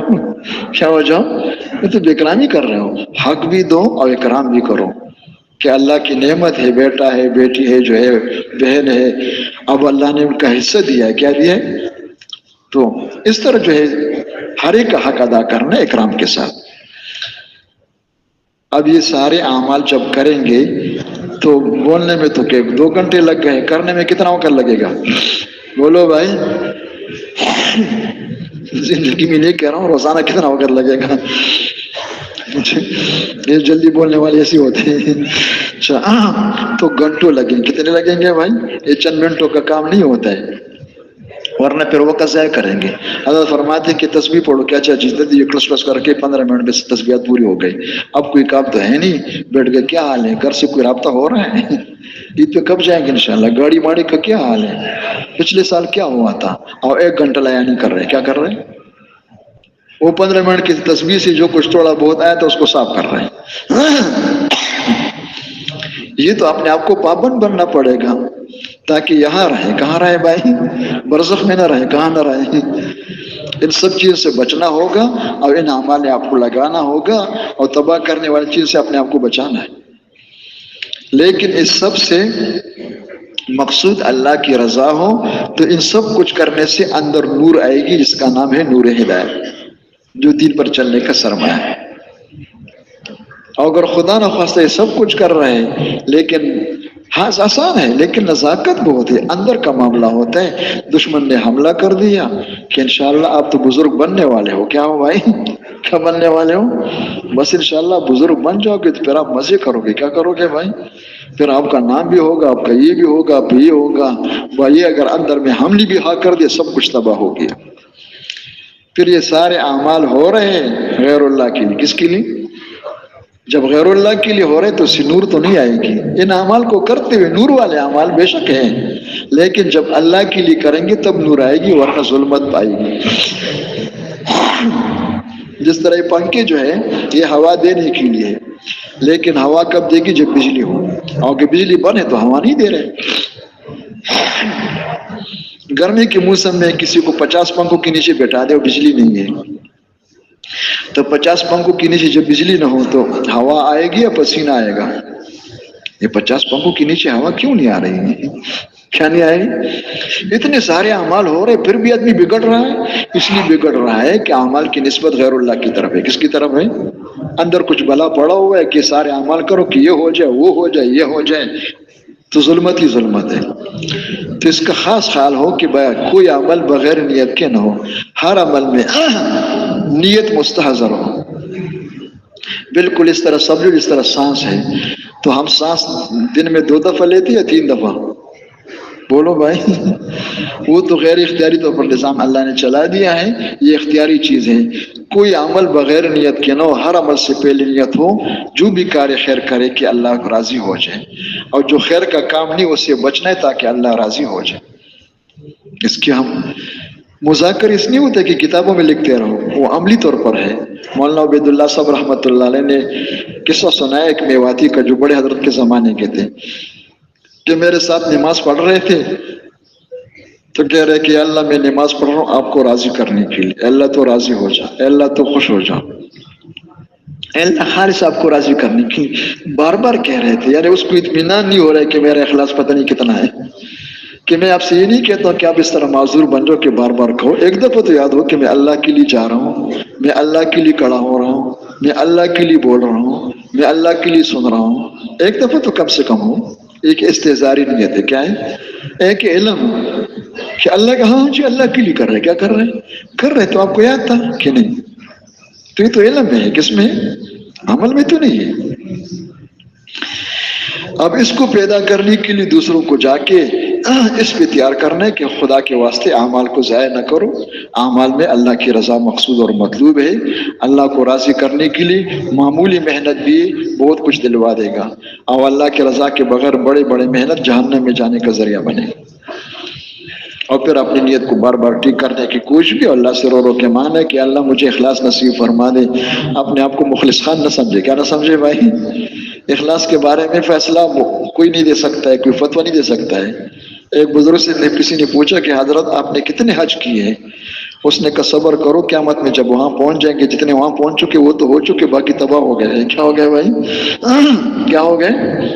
اخلاص کا تو فیصلہ وہی ہوگا کہ ہاں سب کچھ میرے لیے ہے، کس کے لیے؟ ورنہ وہ جان دینے والے دھوکے میں چلے گئے، انہوں نے کہا میں تو جان دیے بخشے ہوں، جا کہتے ہیں میرے لیے نہیں ہوا ہے۔ اب یہ سارے اعمال جو ہے ان کے لیے سرمایہ کیا ہے؟ وہ جان و مال ہے، یہی لگائیں گے نا۔ اب یہ ہمارے پاس اپنی ذاتی ملکیت نہیں ہے، اللہ کی دی ہوئی نعمت ہے، اور کلمہ پڑھنے کے بعد ہم سب کے جان و مال کا سودا ہو چکا ہے، کس کے ساتھ؟ اللہ کے ساتھ۔ اب یہ ہم نے سیکھنا ہے کہ جان و مال پر قبضہ نہ کرو، امانت سمجھو، میں چوکیدار ہوں، میں مالک نہیں ہوں۔ دنیا کے اعتبار سے تو آپ کے نام پر ہے، لیکن استعمال کے اعتبار سے ہماری ذاتی ملکیت نہیں، اللہ کی دی امانت ہے۔ اور مسلمان کے جان و مال کہاں لگ جائے اس کو بتانے کے لیے نبی آئے، آخر میں حضرت محمد صلی اللہ علیہ وسلم تشریف لائیں۔ اللہ کے نبی نے بتایا اور کر کے دکھایا ہے کہ مسلمان کے جان و مال کے خرچ ہونے کی جو سب سے اعلیٰ ترین جگہ ہے اور جو مصرف ہے وہ اعلاء کلمت اللہ ہے۔ اللہ کا کلمہ بلند ہو جائے اور کفر کا کلمہ پست ہو جائے، اس پر جان بھی لگاؤ مال بھی لگاؤ، یعنی دین کو سیکھنا، دین پھیلانا۔ اللہ کے نبی کا زیادہ جان و مال کہاں لگے؟ دین پہ۔ کس پہ لگا ہے؟ اصحاب کرام کا۔ اور ہمارا کتنا لگ رہا ہے؟ یہ ہر ایک اپنا اپنا حال ہے، دیکھ لیں۔ ہم نے اس پہ آنا ہے، اس کے لیے ہم جا کر لوگوں کو اس کی دعوت بھی دیں اور انبیاء صحابہ کرام کی قربانیاں سنائیں۔ قربانی سنانا ان لوگوں پہ اثر ڈالنے کے لیے نہیں، کوئی نقل سیرودے کی جماعت تیار ہو جذبات میں آ کر کیا کریں۔ یہ انبیاء کی قربانی بیان کرنا ہے کہ ہم ذرا ہوش میں آ جائے، کیا آ جائے کہ نبی تو اتنی قربانی کر رہے ہیں، اب کہاں سے آئے ہو کہ آپ کو مفت میں مل جائے گا؟ اب بھی تو قربانی پر آ جاؤ، جان و مال پہ قربان کرو، خواہشات پہ قربان نہ کرو۔ اس کی دعوت بھی دینا، تشکیل بھی کرنا، اور پھر اپنے ترتیبی زندگی بنا دینا کہ ایک دفعہ یکسوئی کے ساتھ 4 مہینے لگ جائے، سب کو چھوڑو اور سب سے رابطے چھوڑ دو، اور اپنے آپ کو 16 گھنٹے مشغول رکھو ان اعمال میں، اور پھر رو رو کے مانگنا ہے کہ اللہ مجھے مناسبت نصیب فرما دے۔ کیا نصیب فرما دے؟ اللہ مجھے داخلہ مل جائے، کیا مل جائے؟ میں عارضی ہوں یا اللہ مجھے مستقل کر دے، کیا کر دے؟ اور پھر مقام پر 8 مہینے وہاں جا کر مقامی جماعت بنا کر کے ان کے ساتھ جو 5 اعمال ہے اس میں سب سے پہلا عمل 2 گشتیں ہیں، اس کے بعد پھر 2 تعلیمیں ہیں فضائل کی۔ مسائل تو ہر ایک اپنا اپنا جو حاجت ہے وہ علماء سے سیکھے۔ فضائل کی تعلیم سب کے لیے ہے، ایمانیات کی تعلیم ہے، اور مہینے کی 3 دن ہے 72 گھنٹے والے، اور پھر مسجد کی آبادی ہے، اس کے لیے کم سے کم عنوان 2.5 گھنٹے کا ہے۔ گھنٹوں کا مسئلہ نہیں، مسجد کی آبادی کا مسئلہ ہے، اور ان سب کے لیے مشورہ ہے، لیکن زیادہ لمبا نہ ہو، بقدر حاجت ہو۔ یہ تو اجتماعی طور پر ہے. کیا مانا کہ یہ اکیلے ایک بندے کا کام نہیں، اس کے لیے جماعت بناؤ. مقامی جماعت اس لیے ہوتا ہے، جزئی اعمال نہیں ہوتا ہے. جماعت ہے تو اعمال ہو رہے، ورنہ وہ جزئی اعمال نہیں. کسی کو ایسے ٹھیکیدار کی طرح بیٹھا دیا، ایک دن کر لے پھر نہیں ہوگا. کیا نہیں ہوگا؟ ہر جگہ مقامی جماعت بن جائے. اور اس کے لیے کوئی 3 چلے والا ہونا شرط نہیں ہے تو شکر کرو. نہیں تو جو نمازی ان کو جمع کر کے ان سے کہو کہ بھئی اعمال شروع کرو، اس کو سمجھو کہ کتنا فائدہ ہے اس اعمال کا، اور کتنی انشاءاللہ دینداری میں ہم ترقی کریں گے، آگے دروازے کھلیں گے. اور پھر یہ تو اجتماعی طور پر ہے. اور ہر ایک اب انفرادی دعوت دے، روزانہ تلاوت بھی، تسبیحات بھی، انفرادی تعلیم بھی. اور ان سب کے لیے اوقات مقرر کرے. کیا کرے؟ اوقات مقرر کرے. جب مقرر وقت پر کریں گے تو یہ عمل ہوگی قربانی کے ساتھ. اور جب قربانی کے ساتھ ہوگی تو ہم سیکھ رہے ہیں. سیکھنے والوں کی جب قربانی ہوگی تو پھر صرف الفاظ نہیں آئیں گے، اس کے ساتھ اندر کی نور بھی ہوگی. کیا ہوگی بھائی؟ جس نور کی برکت سے اللہ عمل کی توفیق نصیب فرماتے ہیں. اور پھر اس میں یہ تو صورت مجاہدہ ہے. حقیقت مجاہدہ یہ ہے کہ سب کچھ ہو گیا، اب اس سے ایک میدان بن رہا ہے. انشاءاللہ بنے گا، مسجد بھی اور ملک بھی، علاقے میں. اب جتنا میدان بن رہا ہے ان سے فائدہ نہیں اٹھانا ہے. اگر ان سے فائدہ اٹھانے پر نفس و شیطان نے ڈال دیا ہے تو یہ سائل بن گیا، دائی نہیں ہے. کیا ہوگا کہ ہو سکتا ہے کہ چند چیتڑے مل جائے، چند ٹیکرے مل جائے، کچھ چند دنوں کے لیے خاک میں ملنے والی شہرت مل جائے، کوئی منصب مل جائے، لیکن انجام کے اعتبار سے تباہ و برباد ہوں گے. تباہی بربادی کا ذریعہ ہے. اگر ان سے فائدہ نہیں اٹھا رہے، اپنے حاجتوں کو کسی کے سامنے ظاہر نہیں کر رہے، اپنے حاجتوں کو نماز پڑھ کے اللہ سے مانگ رہے، اور اللہ سے راضی ہے، اللہ دے تو بھی راضی ہے نا، اور مؤخر ہو جائے تو بھی راضی ہے. یہ بہت بڑی دولت ہے. حدیث پاک میں ہے، اللہ کے نبی فرما رہے ہیں کہ جو صبح روزانہ 3 دفعہ یہ دعا پڑھے، رضیت باللہ ربا وبالاسلام دینا وبمحمد صلی اللہ علیہ وسلم رسول و نبیہ، لیکن ساتھ لکھا کہ دل سے پڑھے. کہاں سے پڑھے؟ زبان کا پڑھنا کافی نہیں ہوتے، دل سے. تو کیا ہوگا؟ کان حقا علی اللہ ان یرضیہ یوم القیامہ. اس بندے کا جس کے اندر یہ صفت پیدا ہو جائے ان الفاظ کے ساتھ، اس کا اللہ پر حق ہے کہ اللہ اس کو راضی کرے گا. اور ایک روایت میں اللہ کے نبی فرما رہے انا زعیم لاخذن بیدی ادخلہ الجنہ، میں ذمہ داری لیتا ہوں اس بندے کو ہاتھ سے پکڑ کے جنت میں داخل کرواؤں گا. تو یہ جمنے سے پیدا ہوتا ہے. رضیت باللہ ربا کہ مانگ رہے اللہ سے، مخلوق کے سامنے ظاہر نہیں کریں. وہ دے رہے تو بھی الحمدللہ، نہیں دے رہے